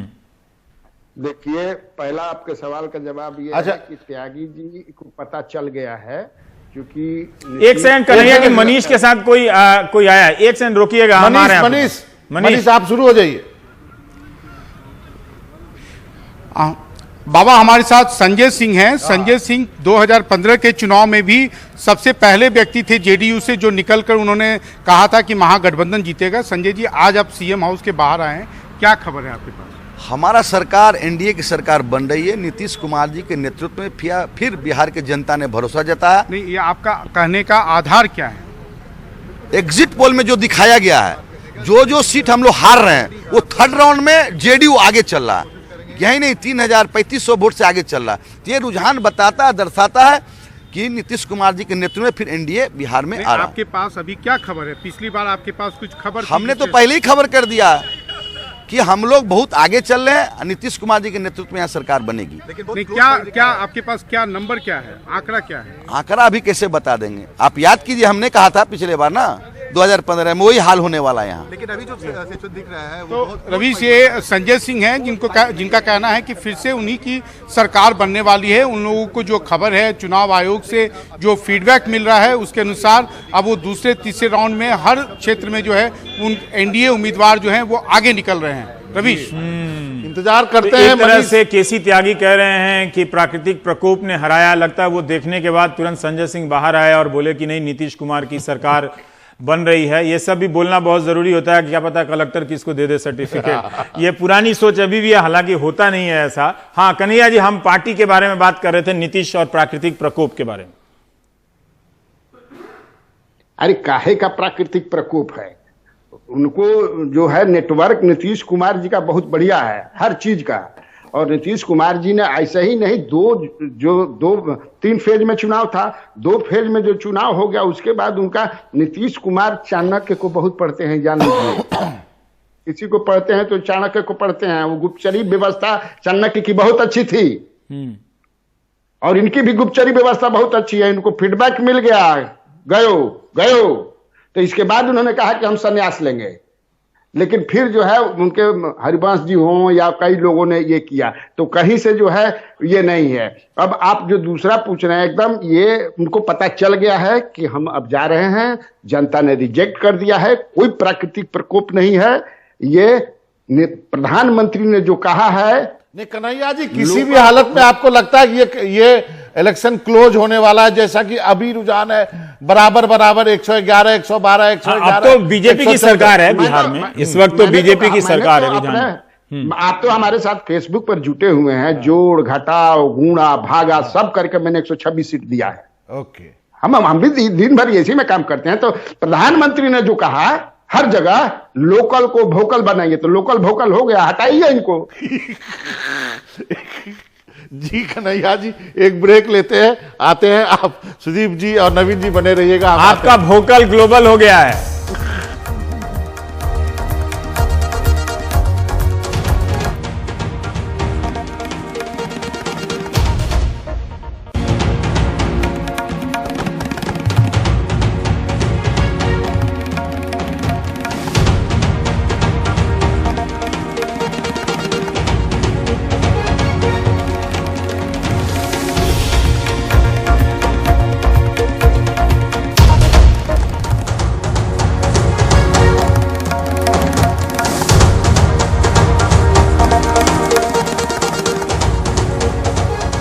आप देख रहे हैं बिहार का फैसला और इस वक्त अब 10 बजने के करीब हम लोग पहुंच चुके हैं और रुझानों में महागठबंधन आगे है। 115 कन्हैया बेलारी तो कह रहे हैं 126, तो वो काट कूट के सब दे दिए हैं, फेसबुक तो उतना आ जाएगा, लेकिन एनडीए भी 109 है। तो मुकाबला बराबर का ऐसा दिख रहा है। विकास बनाम जो रोजगार का मामला था, ऐसा लगता है कि दोनों तरफ अभी बंटवारा हुआ है।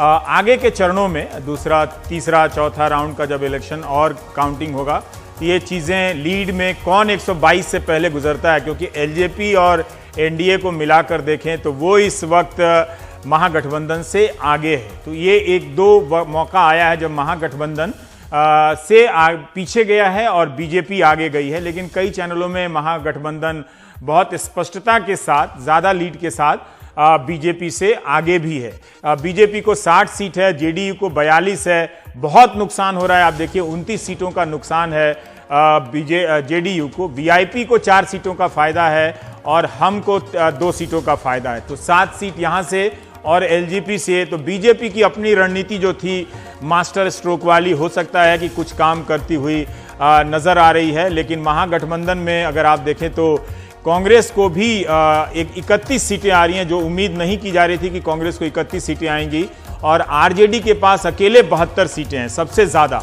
तो यहाँ भी 2 ऐसे, और लेफ्ट की सीटें अच्छी कर रही हैं।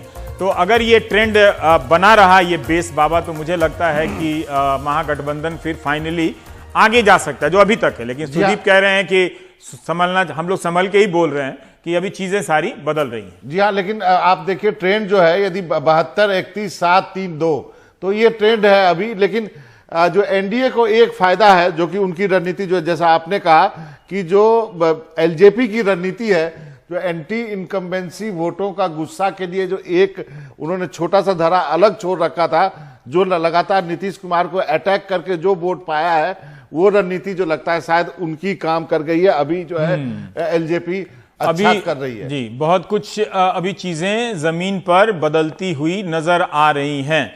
तो नवीन जी, अभी तक जो रुझान है, आपको लग रहा है कि कोई तूफान है? 114 महागठबंधन है और 110 पे जीतने के आसार अगर देखें तो महागठबंधन इस वक्त आगे है।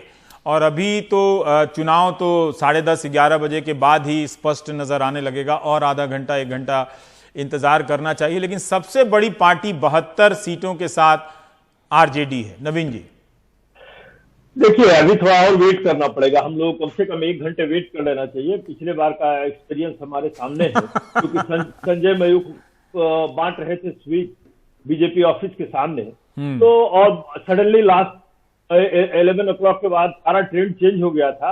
अभी तक के ट्रेंड में जो इंडिकेशंस है वो यही है। देखिए एलजेपी ने जेडीयू को, जो एक्सपेक्टेड था कि जेडीयू को काफी हानि किया है एलजेपी ने, और जो बीजेपी के रिबेल कैंडिडेट थे एलजेपी के, उन पर बीजेपी के कैडर्स ने अपना वोट ट्रांसफर कर दिया है। तो बीजेपी की जो ओवरऑल स्ट्रेटजी रही है कि बीजेपी को जेडीयू से काफी अधिक संख्या में सीट आए और वो एल्डर ब्रदर के रूप में निकले, और पोस्ट इलेक्शन अगर कोई भी संभावना रहे सरकार बनाने की, तो उसमें Nitish Kumar cut down to size वो तो स्पष्ट सक्सेसफुल होते दिखाई दे रही है। लेकिन अभी मेरा मानना है कि अर्ली है, अब काफी अर्ली है, अभी 3rd 4th राउंड हुए होंगे, अभी हम लोग को वेट करना पड़ेगा और ये रिजल्ट काफी चेंज कर सकते हैं।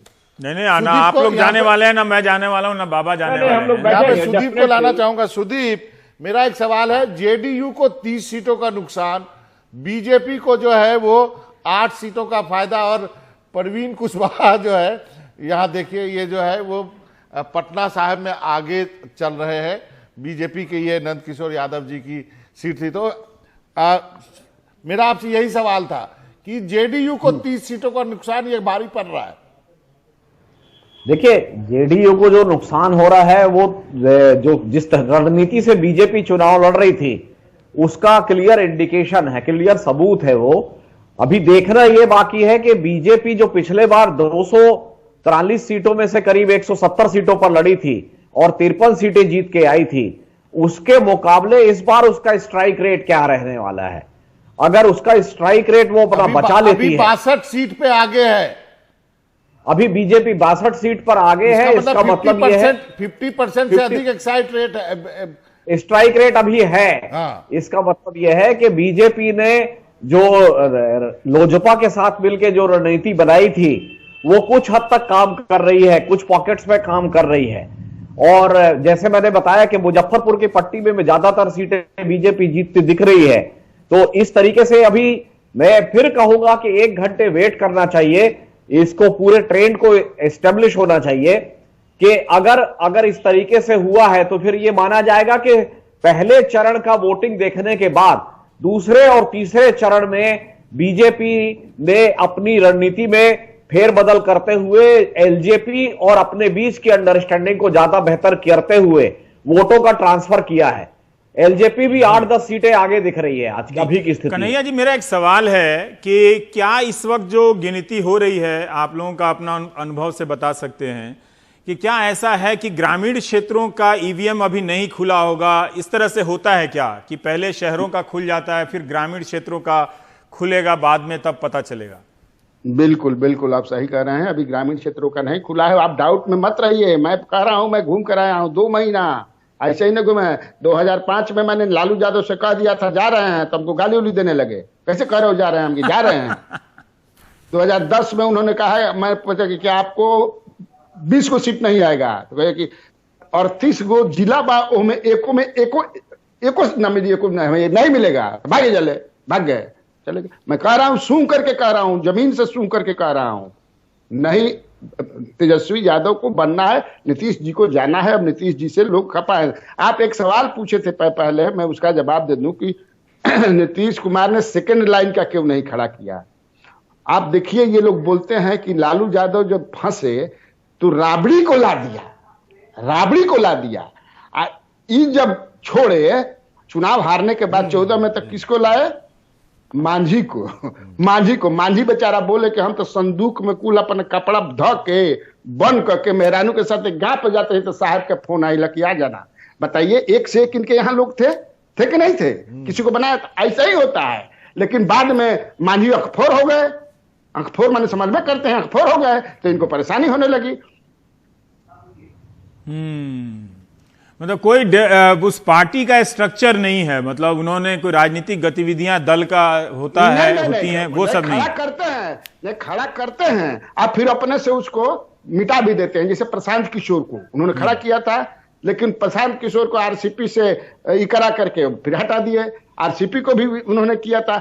सेकंड लाइन का नेता आजकल जल्दी खड़े नहीं करता है, क्योंकि क्या है, एक आदमी ने कहा था, हम नहीं कहते हैं कि राजद मायावती की पार्टी, नीतीश कुमार की पार्टी गैंग है, पार्टी ना है, लीडर में। लेकिन लालू यादव ने सेकंड लाइन खड़ा कर दिया, तेजस्वी, मुलायम सिंह यादव ने भी खड़ा कर दिया, मायावती ने नहीं खड़ा किया, नीतीश ने भी सेकंड नहीं खड़ा किया। इसलिए जब संन्यास की बात करते हैं तो कन्हैया जी, जेडीयू का क्या होगा फिर आफ्टर नीतीश? जेडीयू का क्या होगा? क्या बीजेपी में लोग चले जाएंगे और आरजेडी में चले जाएंगे? क्योंकि एक बार एक नेता ने कहा था कि हम लोग आरजेडी में जाते हैं या फिर जेडीयू में जाते हैं तो हमको एडजस्ट करने में कोई टाइम नहीं लगता, क्योंकि हमने अपने लाइफ में कहीं ना कहीं एक दूसरे के साथ काम किया है।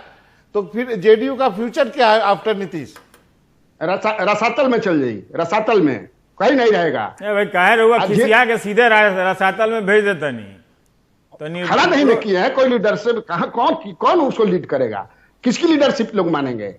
एक से एक भूप उसमें है, किसी का मानेगा कोई? आप खड़ा करते तब ना, बताते तब ना कि हाँ आरसीपी ही होंगे, वशिष्ठ नारायण सिंह ही होगा तो कोई ओबीसी का ही या ईबीसी का होगा, अपर कास्ट का तो होगा नहीं। तो आप बना करके पहले से रखिए, जो जहां पर कैडर बेस्ड पार्टियां, जहां संगठन है, कांग्रेस हो या फिर भाजपा हो या लेफ्ट में सीपीआई हो, सीपीओ में जो भी है, लेकिन इन्होंने तो खड़ा नहीं ना किया। लालू प्रसाद यादव ने तो खड़ा कर दिया तेजस्वी को। मान लिया परिवारवाद है, खड़ा तो हो गया ना, उसके वोटर ने तो स्वीकार कर दिया कि हमारा घोड़ा यही है, आगे यही घोड़ा है जो लड़ेगा। आपने तो तैयार किया नहीं। चलिए देखते हैं, हम उमाशंकर सिंह के पास जाना चाहते हैं, लेकिन अभी जो रुझान आ रहे हैं, हालांकि ये दूसरा दौर का खत्म हुआ होगा इस वक्त तक हम अंदाज से कह रहे हैं, और जैसा कि कन्हैया बेलारी ने बताया कि अभी ग्रामीण क्षेत्रों का खुलना बाकी है। बिहार जो है प्रमुखतः ग्रामीण राज्य है, यहाँ शहरीकरण आज भी बहुत कम है, और इसलिए और शिक्षा का स्तर राष्ट्रीय औसत से तो बहुत कम है, खासकर महिलाओं में तो और भी कम है। ये भी डेटा है, देखिए 15 साल में, हालांकि नीचे से काफी ऊपर आया है, लेकिन अभी भी बिहार को बहुत आगे जाना है, काफी पीछे छूट गया है। हम उमाशंकर सिंह के पास जाना चाहते हैं कि तेजस्वी यादव के घर के पास किस तरह का माहौल है। जी रवीश, देखिए हमारे कैमरा सहयोगी सुधीश जो हैं वो दिखाने की कोशिश कर रहे हैं कि यहाँ पे अभी बिल्कुल स्वतःस्फूर्त तरीके से जो समर्थक आने चाहिए वो नहीं आए हैं, और कुछ समर्थक यहाँ पे मौजूद हैं, ज़्यादातर टीवी चैनलों से बात कर रहे हैं। तो ये नज़ारा अभी यहाँ इस वक्त का है। दिन चढ़ेगा और जैसे जैसे आप लोगों की तरफ से जानकारी आएगी कि यहाँ जो महागठबंधन है या आरजेडी की सीटों की तादाद ऊपर बढ़ रही है, उसके बाद समर्थकों की भीड़ यहाँ पे आनी शुरू होगी, ऐसा मेरा अनुमान है। जीत का जश्न तो यहाँ ज़रूर मनेगा, लेकिन कुछ न कुछ कहीं ना कहीं एक संयम का परिचय जो है वो समर्थकों की तरफ से दिया जा रहा है। नहीं तो अमूमन होता यह है कि यहाँ पे बहुत ज़्यादा जो लोग जमा होते हैं और यहाँ पे बहुत शोर शराबा होता है। लेकिन अभी देखिए हमारे कैमरा सहयोगी आपको कार की छत पे, सरकार में नहीं बैठे हों, कार की छत पे बैठे हैं और ऊपर से दिखाने की कोशिश कर रहे हैं कि कितने कम समर्थक अभी यहाँ तेजस्वी यादव के घर के बाहर मौजूद हैं। रवीश, क्योंकि ये पुराना अनुभव भी था, आपको याद होगा उमा और आप नवीन जी, आप सबको, कि 10 बजे तक बीजेपी 92 सीटों पर आगे थी और 11 बजते बजते सारा खेल बदल गया। वो शायद इसलिए बदला कि जो दूसरे राउंड तीसरे राउंड की जब काउंटिंग आने लगी तो चीज़ें बदल गई। अब कन्हैया भाई तो अभी भी लिख के बता रहे हैं कि बीजेपी नहीं जीतेगी या तेजस्वी को घोड़ा है, लोग मान लिया है तेजस्वी अपना घोड़ा है, टकबक दौड़ के निकल जाएंगे तेजस्वी। लेकिन अभी कभी एक कमाल के, अगर आप स्कोर बोर्ड देखें तो मजा आ रहा है कि 112 पे एनडीए है और इतने के बराबरी पर महागठबंधन है, 112 कभी 112 कभी 114। तो इस तरह से दोनों तरफ के बल्लेबाज अपना रन बनाते चले जा रहे हैं। तो ये दिलचस्प चल रहा है और 11 बजते बजते आपको इसमें एक बड़ा बदलाव दिखने लगेगा, तो इंतजार कीजिए। अभी उमाशंकर कुछ कहना चाह रहे हैं? उमाशंकर जी, मैं ये कहना चाह रहा था कि तेजस्वी को बेशक कन्हैया जी घोड़ा बता रहे हों, लेकिन थोड़ा सा हमने अपने घोड़े को रोका। कल शाम को जब एक अधिकारी का फोन आया जो कि प्रशासनिक अधिकारी हैं, और उन्होंने ये कहा कि जिस तरह से आप लोगों को लगता है कि बिल्कुल एक तरफा होने जा रहा है, वैसा नहीं होने जा रहा है। हमने एक एक सीट, एक एक बूथ के मतों की का जो आकलन किया है, और उस निष्कर्ष पे मैं कह सकता हूं जो उन्होंने कहा कि ये एक टफ फाइट होने जा रही है। तो जो सर्वे की या एग्जिट पोल की जो बात थी, उसको एग्जिट पोल की बात को उन अधिकारी ने अपने तौर पे नकारने की कोशिश की और कहा कि वैसा एक तरफा मुकाबला नहीं है। और जिस तरह के रुझान अभी तक आप बता रहे हैं तो लगता है कि उनकी बात में कुछ दम था। हालांकि अगले घंटे कुछ बदल जाए तो फिर किसी और की बात में दम हो जाएगा, लेकिन जब तक उनकी बात में दम नजर आता है तो ये बात उन्होंने कल कही थी रात को। जी, रवीश रंजन शुक्ला भी हैं। रवीश कहाँ पे हैं बताइए, दिखाइए जरा हमें। एलजेपी में है आप? एलजेपी अच्छा कर रही है, उतना निराश होने की जरूरत नहीं है। पिछली बार 2 सीट थी, इस बार 9 पे आगे चल रहे हैं। और अच्छा नहीं भी करेगी तो भी आपने इतनी अच्छी रिपोर्टिंग की है कि हम चर्चा में आपके पास बार बार आते रहेंगे, तो आप दुखी ना हो कि आपके पास मौका आया या नहीं आया। उमाशंकर ऐसी जगह पर हैं कि वो चालाकी कर सकते हैं, वो बहुत आराम से तेजस्वी के घर से सुशील मोदी के घर जा सकते हैं और वहां से तेजस्वी के घर आ सकते हैं। पर आप चिंता मत कीजिए, हम आते रहेंगे। बोलिए अब आगे। जी बिल्कुल रवीश जी, क्योंकि चिराग पासवान के घर पर आज सुबह से हम लोग हैं यहाँ पर। अगर हम दिखाऊं तो तमाम सारे मीडिया के लोग मौजूद हैं, लेकिन जो उनके जो समर्थक हैं वो यहाँ पर नहीं दिख रहे हैं। शायद उनको पार्टी की तरफ से बोला गया है कि 12 बजे से पहले यहाँ पर चिराग के घर पर कोई नहीं आएगा। चिराग पासवान फिलहाल ये बोल रहे हैं कि 12 बजे के आसपास में वो मीडिया से बात कर सकते हैं।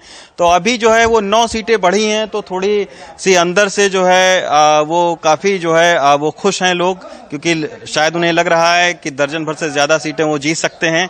लेकिन घर की अगर बात करें तो चिराग पासवान के घर पर अभी फिलहाल सन्नाटा है। लेकिन एक बात जरूर है कि चिराग पासवान जो ये चाह रहे थे कि नीतीश कुमार को डेंट पहुंचाएं, तो उसमें लग रहा है कि वो कामयाब होते हुए दिख रहे हैं, क्योंकि चिराग पासवान अपनी सीटों पर अपने प्रत्याशियों को जिताने के लिए शायद कम और नीतीश कुमार को सत्ता से हटाने के लिए वो ज्यादा प्रयासरत थे, और उसमें वो कामयाब होते हुए दिख रहे हैं।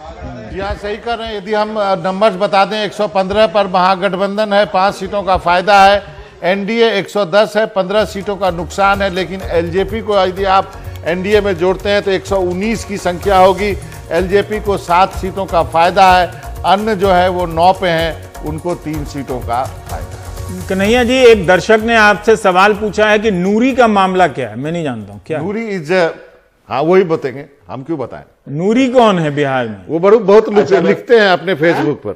जी नहीं, हमने नीतीश कुमार को कई बार समझाया और कहा कि समाज ऐसा होना चाहिए वहां सबके लिए जगह हो। वहां गांधी जी का बकरी का दूध भी लोग पिए, हमारे जैसे भी लोग हों, अटल बिहारी वाजपेयी जैसे लोग हों, नेल्सन मंडेला भी जैसे लोग हों, सबके लिए तब ना समाज होता है। आप बकरी का दूध पिलाइएगा सबको, ये चलेगा थोड़े। और रेगुलेशन बनाइए, आप प्रोहिबिशन मत कीजिए। मोरारजी देसाई ने कैसा किया था, कितना बढ़िया किया था। गुजरात में भी अभी है, लेकिन ये तो जिद्दी हैं। इनको लगा कि प्राइम मिनिस्टर इसी से बन जाएंगे हम, महिला देश भर की हो जाएगी मेरे साथ, एकदम घोड़ा टक टक टक टक अपना चलेगा। लेकिन फंस गए उसमें। कोर्ट ने क्या कहा, अब आप गाड़ी में एक ट्रेन में पकड़ाएगा 1 बोतल, तो पूरा ट्रेन को जो है आप थाना में लगवा दीजिएगा। कुछ बस उसको नहीं पकड़े थे गाड़ी उड़ी को, यहीं पर। हाँ, तो इसलिए नूरी मतलब आप समझिए गए, नूरी मतलब। अच्छा, मैं समझ गया जी, समझ गया। सुदीप हैं, हम मध्य प्रदेश के बारे में भी थोड़ी बातचीत कर लेंगे। लेकिन एक दिलचस्प ये है कि बीजेपी अच्छा कर रही है, महागठबंधन भी आगे है, लेकिन लेफ्ट का बड़ा शानदार प्रदर्शन है इसमें कि जिस बिहार में अगर आप देखिए तो इस महागठबंधन से सबसे ज्यादा अगर उसने लेफ्ट ने फायदा उठाया है, किसी अगर गठबंधन के होने का जो फायदा है वो लेफ्ट ने उठाया है। और सीपीआई एमएल को 4 सीटों का फायदा है और बाकी 6 पे है, मतलब 14 सीट आगे है लेफ्ट का। अगर देखिए तो लगभग 12 सीटों का फायदा। देखिए मैं आपको बता दूं 10 सीटों का फायदा, माफ कीजिएगा, 10 सीटों का फायदा है। 19 सीट पे लड़ी थी माले, और माले ने दीपांकर जी से जब मेरी बात हुई थी, उन्होंने कह दिया था कि आप देखिएगा हम बहुत अच्छा करेंगे, और वो अच्छा कर रही है। और सबसे बड़ी बात यह है कि सीपीआई 6 पे लड़ी थी, सीपीएम 4 पे, वो भी अच्छा कर रहे हैं, जो कि बेगूसराय का इलाका है। इन इलाके में लड़े थे। सीपीआई को भी 4 और 2 मतलब 100% का फायदा है। हाँ। और उस तरह से सीपीआई एमएल को भी काफी बड़ा फायदा है। कांग्रेस को पिछली बार की तुलना में 1 सीटों का अभी नुकसान दिख रहा है, क्योंकि वो 30 तक संख्या चली गई थी, 31 तक संख्या चली गई थी। तो जो गठबंधन के पार्टनर के हिसाब से देखेंगे तो आपको पता चलेगा कि महागठबंधन के जो पार्टनर हैं वो काफी अच्छा कर रहे हैं। खासकर जो लेफ्ट वाले पार्टनर हैं वो बहुत अच्छा कर रहे हैं। कांग्रेस अभी पूरी तरह से ध्वस्त नहीं हुई है, वो अच्छा करती हुई नजर आ रही है। उस अनुपात में आप देखें तो एनडीए के पार्टनर में नीतीश, जो कि सरकार का चेहरा है, वो उतना अच्छा नहीं कर रहे हैं।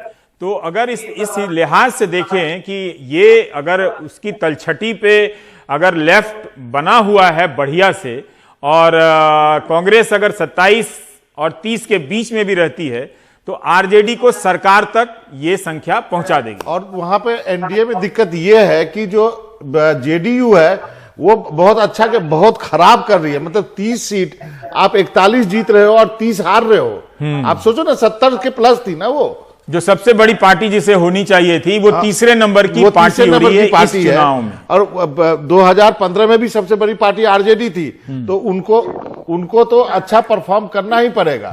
सौरभ है हमारे साथ, उनके पास नहीं गए बीजेपी मुख्यालय से। सौरभ, माफी चाहूंगा, देर हो गई, आपको इंतजार बता दीजिए क्या चल रहा है। जी देखिए, इस समय बीजेपी में सन्नाटा है, लेकिन उनके तमाम स्पोक्स पर्सन अंदर है जो कि तमाम चैनलों पर बैठे हैं। अभी उनके एक प्रवक्ता से बात हुई, बाबा जफर इस्लाम अभी नए सांसद बने हैं, राष्ट्रीय प्रवक्ता हैं।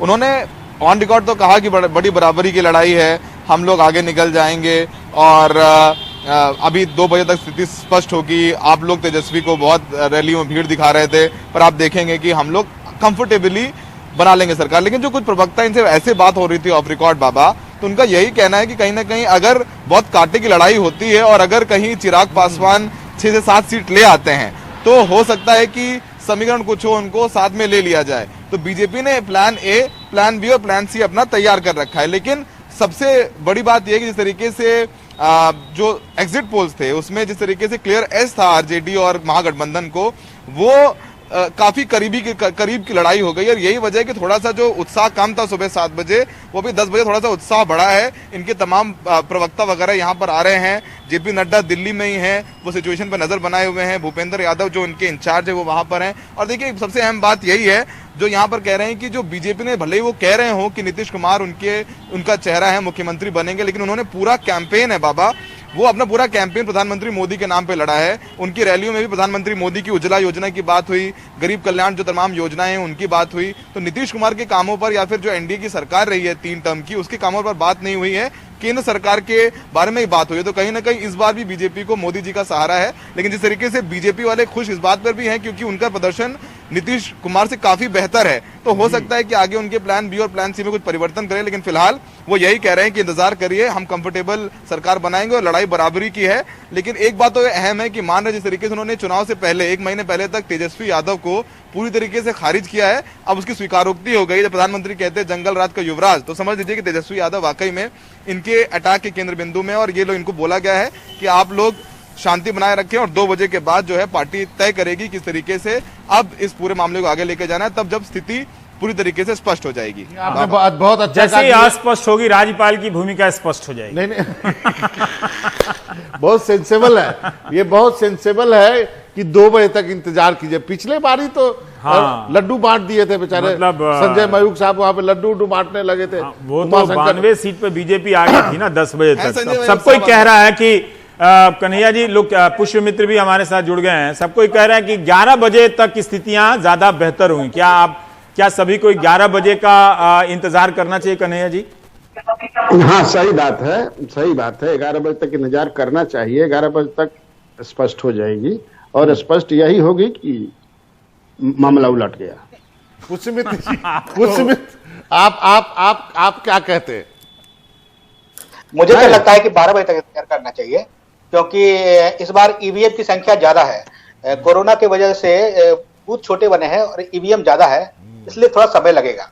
इस बात को हम लोग को जरूर नोटिस करना चाहिए। पर पुष्य मित्र, आपको लगता है कि अभी तो देखिए मामला बहुत बराबरी पर है, जैसा समझा जा रहा था कि तूफान, तेजस्वी का घोड़ा दम तूफानी रफ्तार से आगे जा रहा है, वैसा तो नजर नहीं आ रहा है। हालांकि जरूर तेजस्वी आगे हैं, पर कहीं कहीं एनडीए भी बराबर है। हमारे आंकड़े में भी एनडीए बराबर और 1-2 सीटों से आगे पीछे दिख रहा है, उतना तो हो ही जाता है। जैसे मध्य प्रदेश में टूट गया था, यहाँ कौन टूट जाए पता नहीं चलेगा। लेकिन जमीन पर आप क्या महसूस कर रहे थे कि क्या सिर्फ एक तरफा आवाजें सुनाई दे रही थी या मजबूती के साथ आप एनडीए की तरफ की आवाजें भी सुन रहे थे?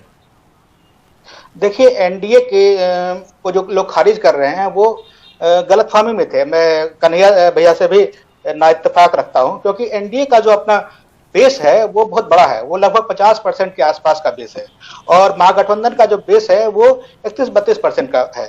अब एनडीए हाथी है और महागठबंधन शेर की तरह उसने स्पीड दिखाई जरूर। तो अब वो उस गैप को कितना कम कर पाए हैं इस चुनाव में, वही उनके जीत का फैक्टर है। और उसमें जो आपने पहले भी बताया कि वाम दलों ने बहुत सपोर्ट किया। महागठबंधन के पास कोई दलित चेहरा नहीं है, इस बात को हम लोग को नहीं भूलना चाहिए। लेकिन वाम दलों का जो सपोर्ट मिला उसने पहले चरण में बहुत बड़ी बढ़त दिलाई महागठबंधन को। मुझे लगता है कि कन्हैया जी उसी इलाके के हैं, इसलिए उसके प्रभाव में है।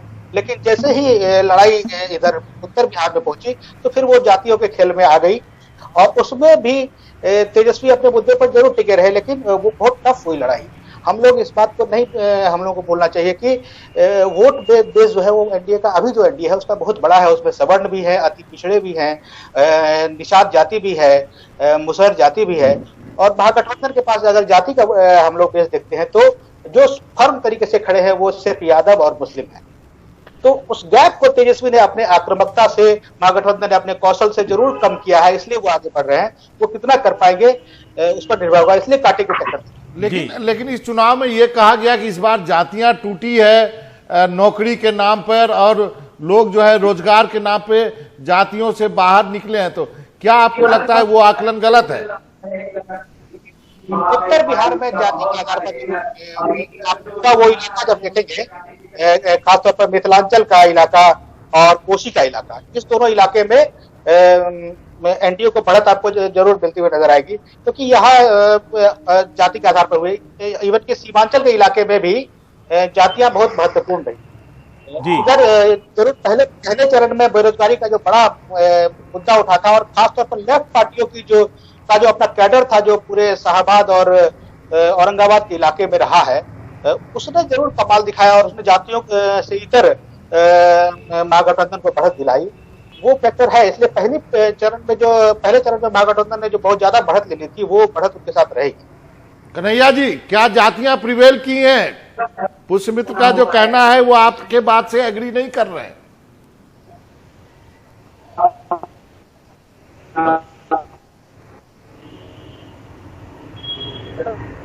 जी कन्हैया जी, अपने उन्होंने जो देखा होगा एकदम 100 जातीय कंसिडरेशन, जातीय सोच आप समाप्त नहीं कर सकते हैं, लेकिन 2-4% में भी खेला हो जाता है।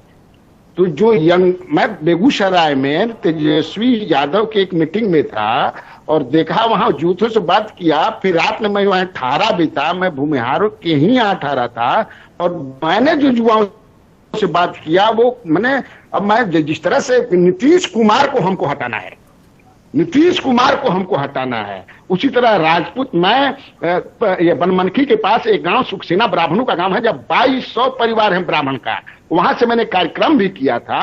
वहां जो 14 पहले वो कांग्रेसी थे, फिर वो 14 और 19 में हो गए, आपको मोदीमय हो गए। इस बार वहां ब्राह्मणों ने कहा कि इस बार तो भाई हम लोग ललटेन को भी देंगे। ललटेन वाला लड़का, क्या आपको ये दिखा जी, क्या आपको दिखा कि लोग भले नीतीश कुमार से नाराज हैं, लेकिन बीजेपी जहां लड़ रही है वहां जम के बीजेपी के साथ हैं? एकदम बीजेपी के खिलाफ अपर कास्ट वाला तो एकदम है। मान ले कि यादव उदव कुछ बोल भी दे, बाकी दूसरी जात के जो हैं, other than Yadav among the Hindu, एक भी मोदी के खिलाफ नहीं बोल रहा था। वो कभी रहते कि मोदी कहाँ कह रहे हैं। एक जगह कहा कि अमेरिका में जाकर करें कि अब की बार ट्रंप सरकार, एक बार बोले अब की बार नीतीश सरकार, एक बार नहीं बोले तो कैसे हम लोग बोल दे? उसी तरह बोलते तब ना, उसका भी मन है कि ये जाए। अपनी उपलब्धि गिना रहे हैं। बिहार सरकार ने अभी तक क्या किया, नल जल योजना से लेकर के, पोशाक से लेकर के, स्कूल के, मैंने एक भी कुछ में बोल ही नहीं रहे हैं। केंद्र सरकार ने क्या किया, इसका मतलब कि वो सिग्नल मार रहे हैं कि हमारे, तो ये सब बातें करते थे लोग। जी सही कहा आपने कि लोग जो है अभी, अब वो सब हम रवि दिख रहा है। और पुष्यमित्र, आपको क्या लगता है कि बीजेपी ने अपना दांव सही से खेला, इसलिए बीजेपी को 12 सीटों का फायदा है और 33 सीटों का नुकसान है जेडीयू को? क्या कोई इसको एक्सप्लेन कर सकता है? सारा गुस्सा नीतीश कुमार पर, जबकि 7 की भागीदारी रही बीजेपी की सीटें बढ़ जाती है और उससे दुगुना सीटें जेडीयू हार जाती है। बीजेपी ने बहुत कंट्रोल तरीके से जदयू को नुकसान पहुंचाने की कोशिश की, और उसमें वो काफी हद तक, जो आंकड़े अभी दिख रहे हैं, अभी आंकड़े और आएंगे, मुझे लगता है कि 12 बजे के बाद हम लोग और ढंग से उस पर बात कर पाएंगे। लेकिन अभी जो दिख रहा है उसमें दिख रहा है कि बीजेपी ने कंट्रोल तरीके से जदयू को जो नुकसान पहुंचाने की कोशिश की थी, उसमें वो सफल नजर आ रहे हैं। लेकिन जदयू ने भी इस चुनाव में बीजेपी को नुकसान करने की अपने तरीके से कोशिश की। खासतौर पर सेकेंड फेज के पहले जो मुंगेर का पूरा इंसिडेंट हुआ, हालांकि मैंने ये नहीं कहूंगा कि जदयू ने कराया क्या हुआ, लेकिन मुंगेर का जो इंसिडेंट हुआ उससे सेकंड चरण में बीजेपी को भी नुकसान हुआ। बीजेपी के अपने वोटर बहुत दुखी हुए, उदासीन हुए। तो हुआ ये कि महागठबंधन एकजुट होकर लड़ती रही चुनाव, अपने कमजोर बेस के बावजूद। लेकिन एनडीए आपस में ही लड़ते रहे, टॉप लेवल पर पूरा कंफ्यूजन रहा, इसलिए नहीं तो ये लोग एनडीए इस बार बहुत आसानी से 160-170 तक पहुंच सकते थे।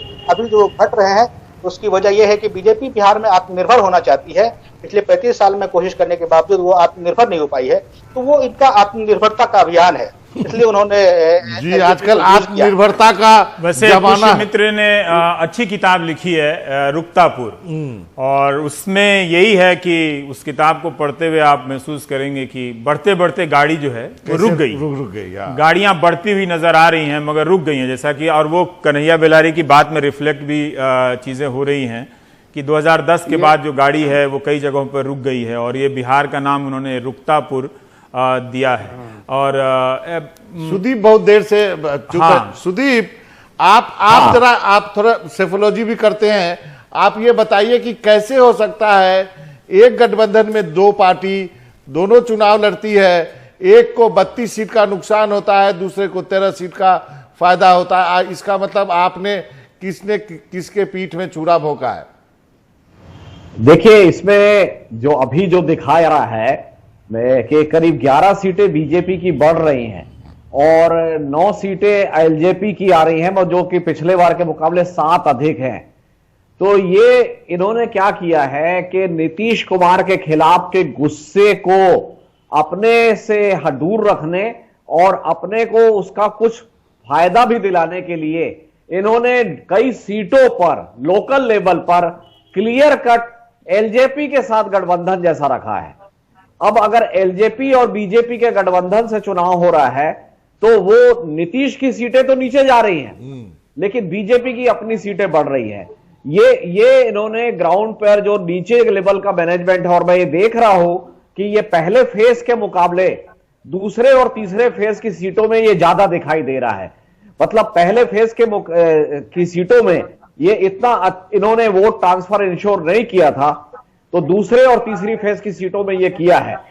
तो अभी जो स्थिति दिख रही है वो ये है कि बीजेपी अपनी सीटें बचा ले रही है, कुछ एलजेपी को भी सीटें मिल रही है, और जो नुकसान है वो केवल और केवल नीतीश कुमार को हो रहा है।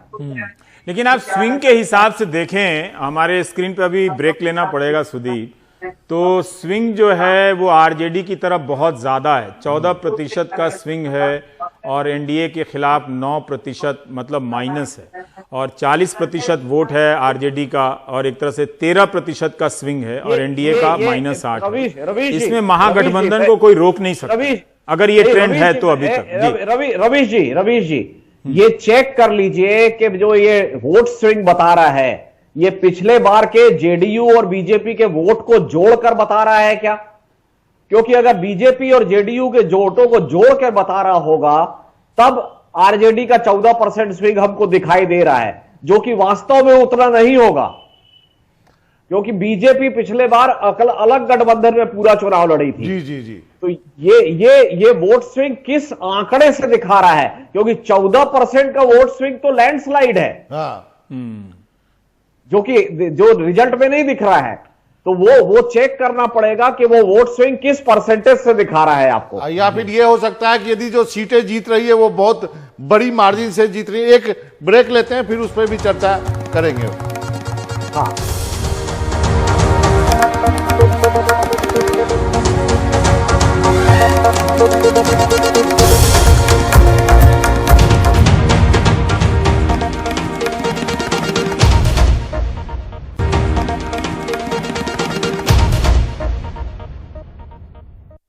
तो बिहार का फैसला में आपका स्वागत है, और हम कह सकते हैं कि एक बार फिर जो है अभी फिलहाल टाई की तरफ जो एनडीए आगे हो गई 113 सीटों पर। हालांकि 12 सीटों का उनको नुकसान है एनडीए को।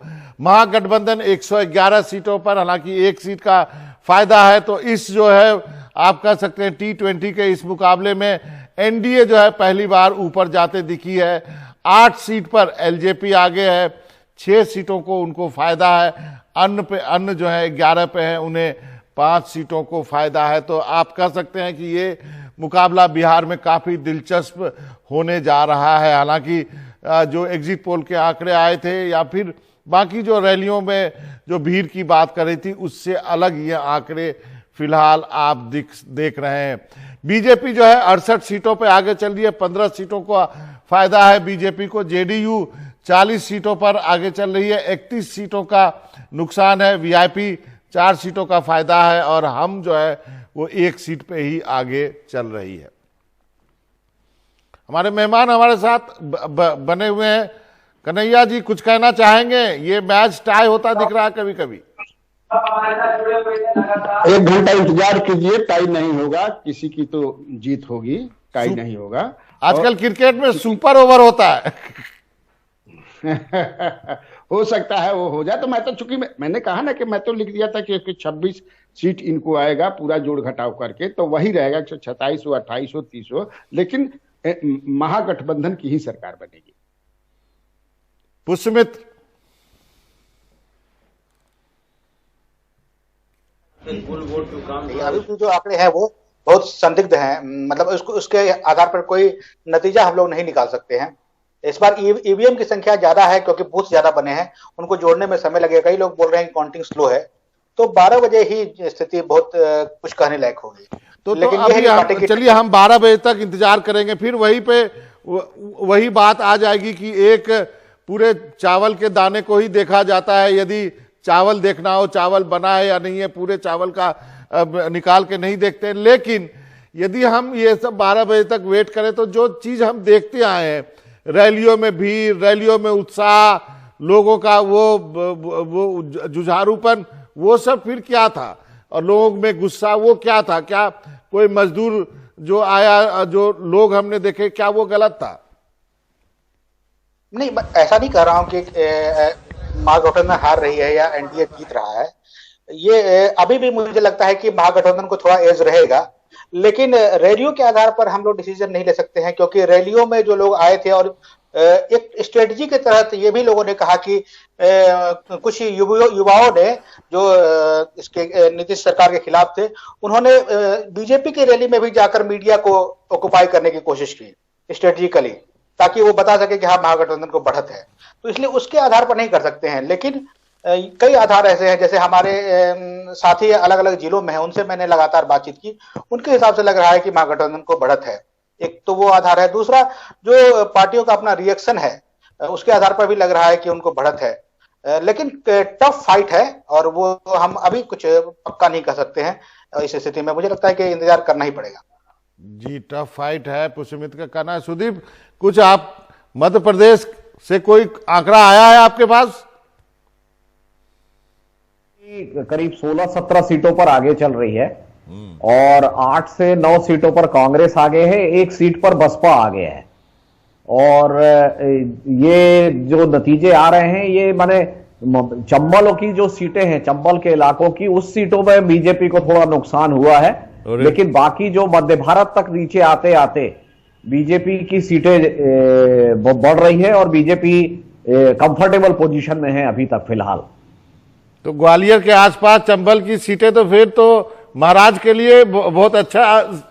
क्या मानते हैं आप? नहीं, आप महाराज क्यों कहते? देखिए, ज्योतिरादित्य सिंधिया होंगे कहीं के महाराज, उनको महाराज नहीं कहा जाना। हाँ, चलिए, ज्योतिरादित्य के लिए वो भी मैंने व्यंग के तौर पे कहा था। अभी माने वहां पर तो ये एक्सपेक्टेड था, बहुत सारे लोगों ने ये कहा कि चंबल मालवा की 16 में से 12 सीटें कम से कम बीजेपी हार जाएगी।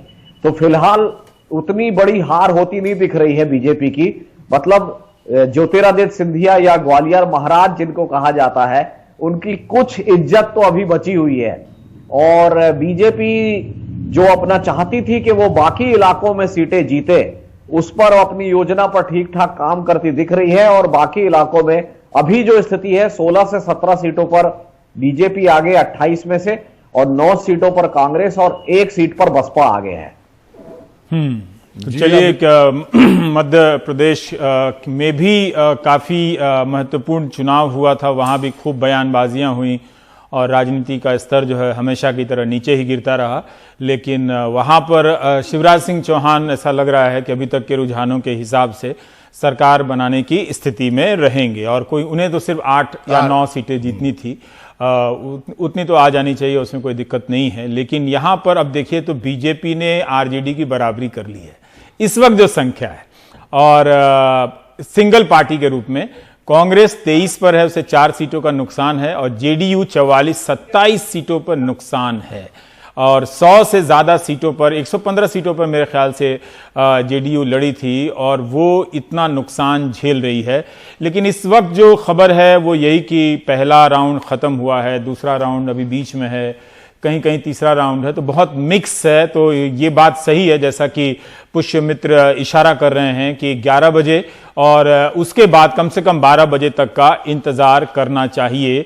लेकिन कन्हैया जी, केसी त्यागी ने इतनी जल्दबाजी क्यों कर दी फिर? हम और आप तो इतने संभल रहे हैं कि अभी 120 देखिए एनडीए आगे है महागठबंधन से, लेकिन केसी त्यागी ने तो प्राकृतिक प्रकोप को आरोपी बना दिया। कहीं महागठबंधन एनडीए की सरकार बन जाए तो कहीं केसी त्यागी खुद किसी प्रकोप के शिकार ना हो जाए। नहीं, उनको मैंने कहा ना कि उनको पता हो गया होगा क्योंकि सीएम हाउस में एग्जैक्ट इंफॉर्मेशन आ रहा होगा ना, सही इंफॉर्मेशन आ रहा होगा, तो वहां से वो जुड़े होंगे, वहां से मिल गया होगा कि हम लोग अब जा रहे हैं और निजाम बदल रहा है, तो उनको हो गया, उसी आधार पर वो कहे होंगे। ऐसा थोड़ा है कि वो नॉन सीरियस आदमी है, वो सीरियस आदमी है, तो मुझे लगता है कि उनको खबर मिल गई होगी। आप अभी भी आश्वस्त हैं? तो चलिए, हम लोग तो कमेंटेटर हैं। 120, 106 अनंत कुमार सिंह मोकामा से आगे चल रहे हैं। कल इनके यहाँ पर विजुअल आया था, कल ही से खाना बनना शुरू हो गया था वहाँ। जीतने का? हाँ, जीतने का मोकामा में। अच्छा, ये गुंजन पटेल हैं, ये नालंदा से पीछे चल रहे हैं। गुंजन बिहार युवा कांग्रेस के अध्यक्ष मेरे ख्याल से। खुर्शीद अहमद सिकटा तिरहुत का इलाका है, यहाँ से पीछे चल रहे हैं, जेडीयू के नेता हैं और मौजूदा विधायक भी हैं। कृष्ण नंदन वर्मा हैं जहानाबाद से, वो पीछे चल रहे हैं, 2015 में आरजेडी से थे।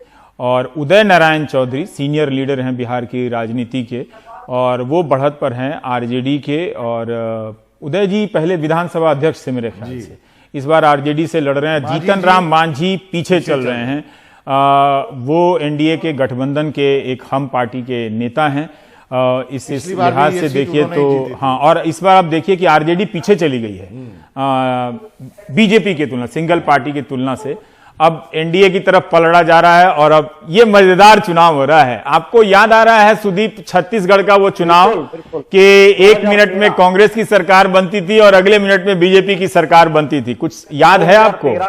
बिल्कुल, 2013 का चुनाव 90 सीटों में कम से कम 3 घंटे तक बिल्कुल ऐसा ही चलता रहा कि कभी कांग्रेस कभी बीजेपी, कभी कांग्रेस कभी बीजेपी।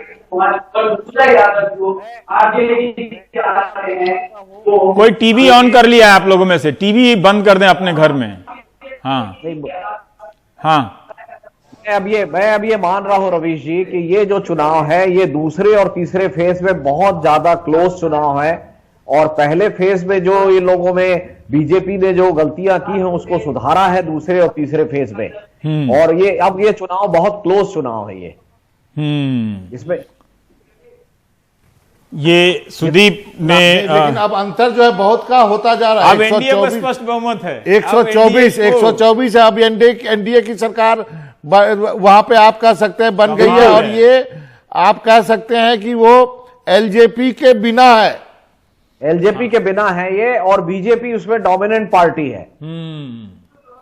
तो रवीश रंजन हमारे साथ हैं। रवीश, जैसा कि हमने कहा कि एनडीए की तरफ इस वक्त रुझान में अगर आप देखें तो सुबह से महागठबंधन बहुत आगे चल रहा था, लेकिन अभी एनडीए स्पष्ट बहुमत की दिशा में आगे बढ़ गया है। ये बहुत क्लोज चुनाव है, ये कम से कम 10 राउंड जब तक होंगे तब तक जाके ये एस्टेब्लिश होगा पूरा। रवीश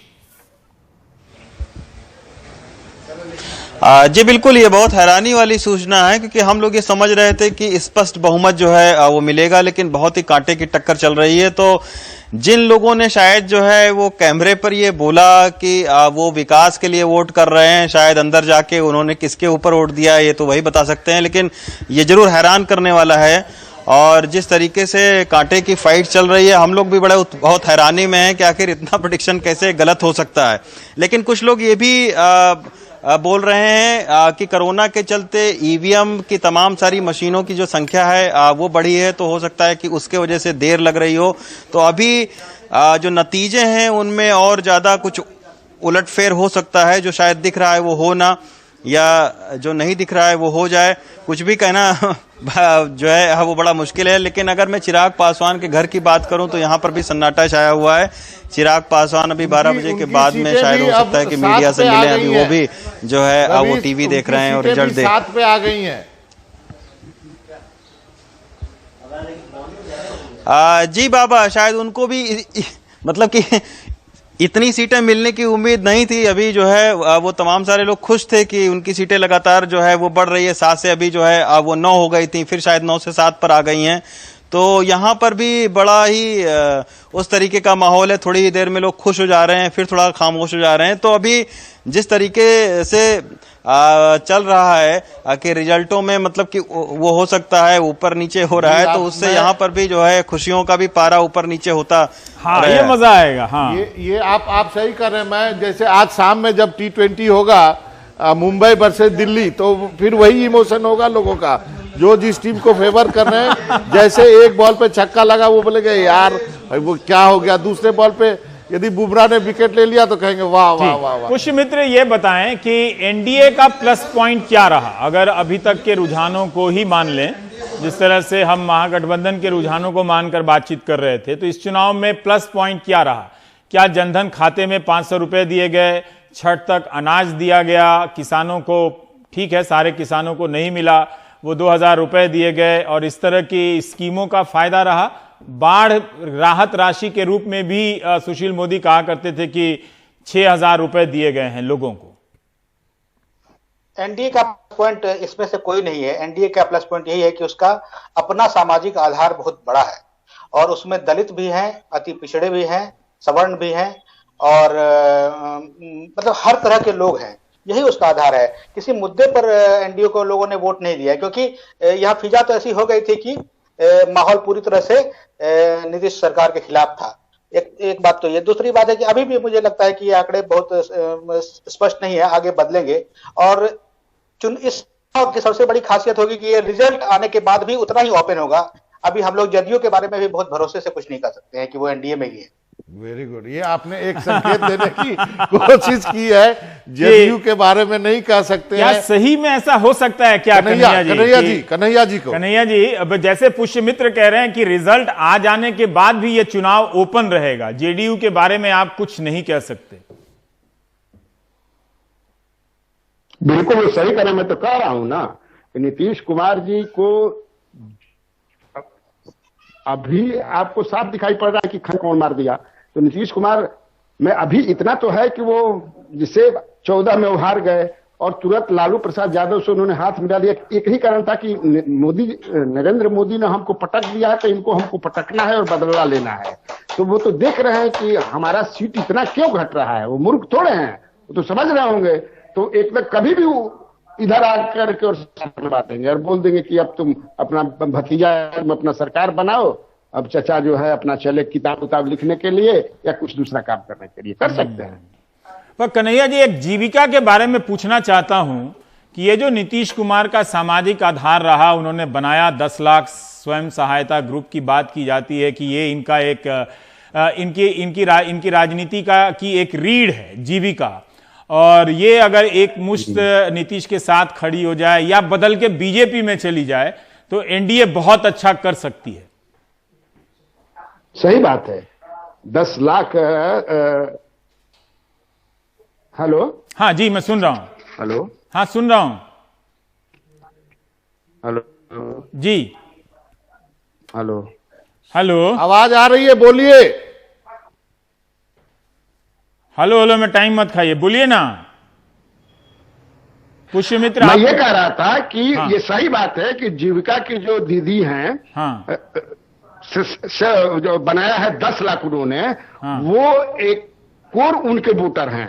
और जो नीतीश कुमार जी की जो मीटिंग थी, जो सभाएं होती थी और महिलाओं की जो भीड़ आप देखते थे, वो जीविका की ही ज्यादा महिलाएं थी। वो आम नागरिक, वो आम महिलाएं नहीं थी, वही थी।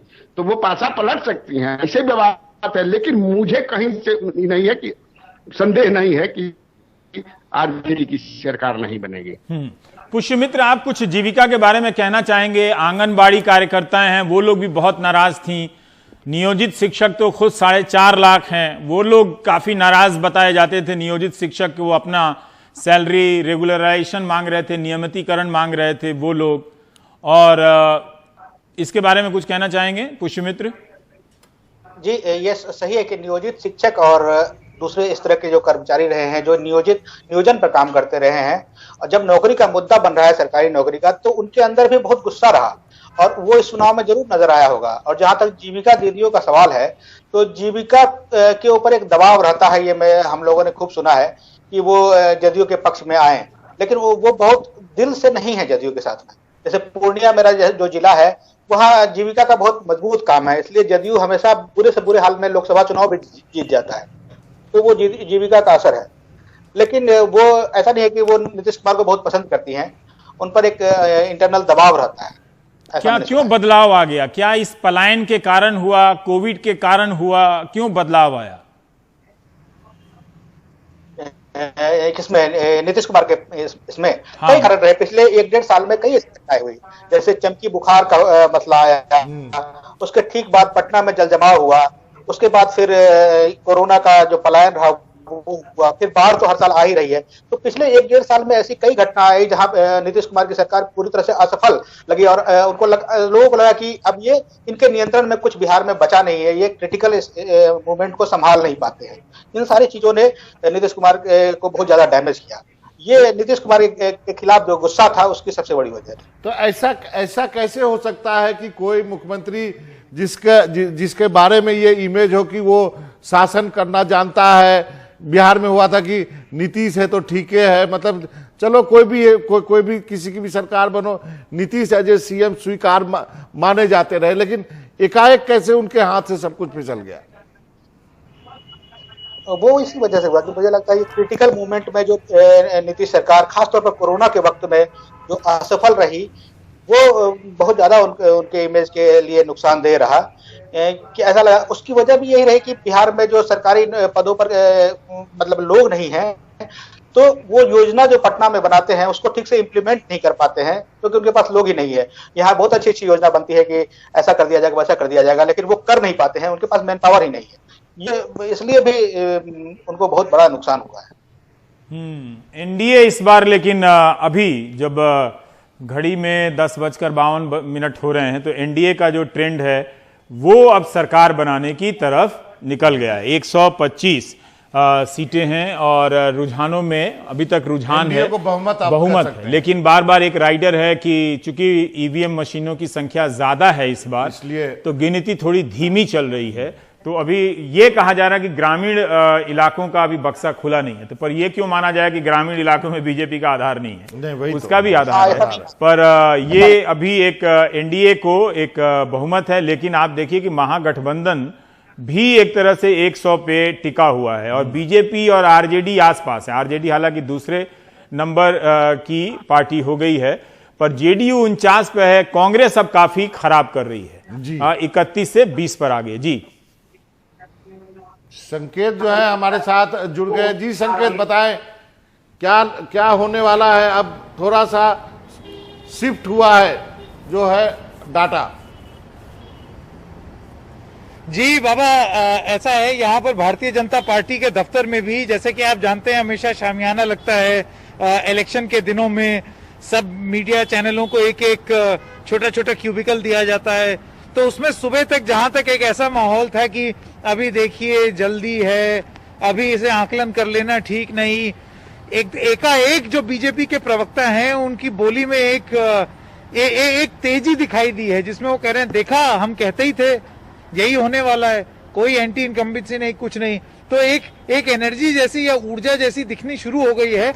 लेकिन जिस तरीके से अभी आप लोग स्टूडियो में डिस्कस कर रहे थे, शायद यहाँ पर भी वरिष्ठ नेताओं को उसी चीज का इंतजार है कि 12 से 2 बजे के बीच में आप सही आकलन लगा पाएंगे कि रुझान किस तरफ जा रहे हैं। अभी भी बीजेपी की अपनी कैलकुलेशन के हिसाब से भी अभी भी बहुत जल्दी है।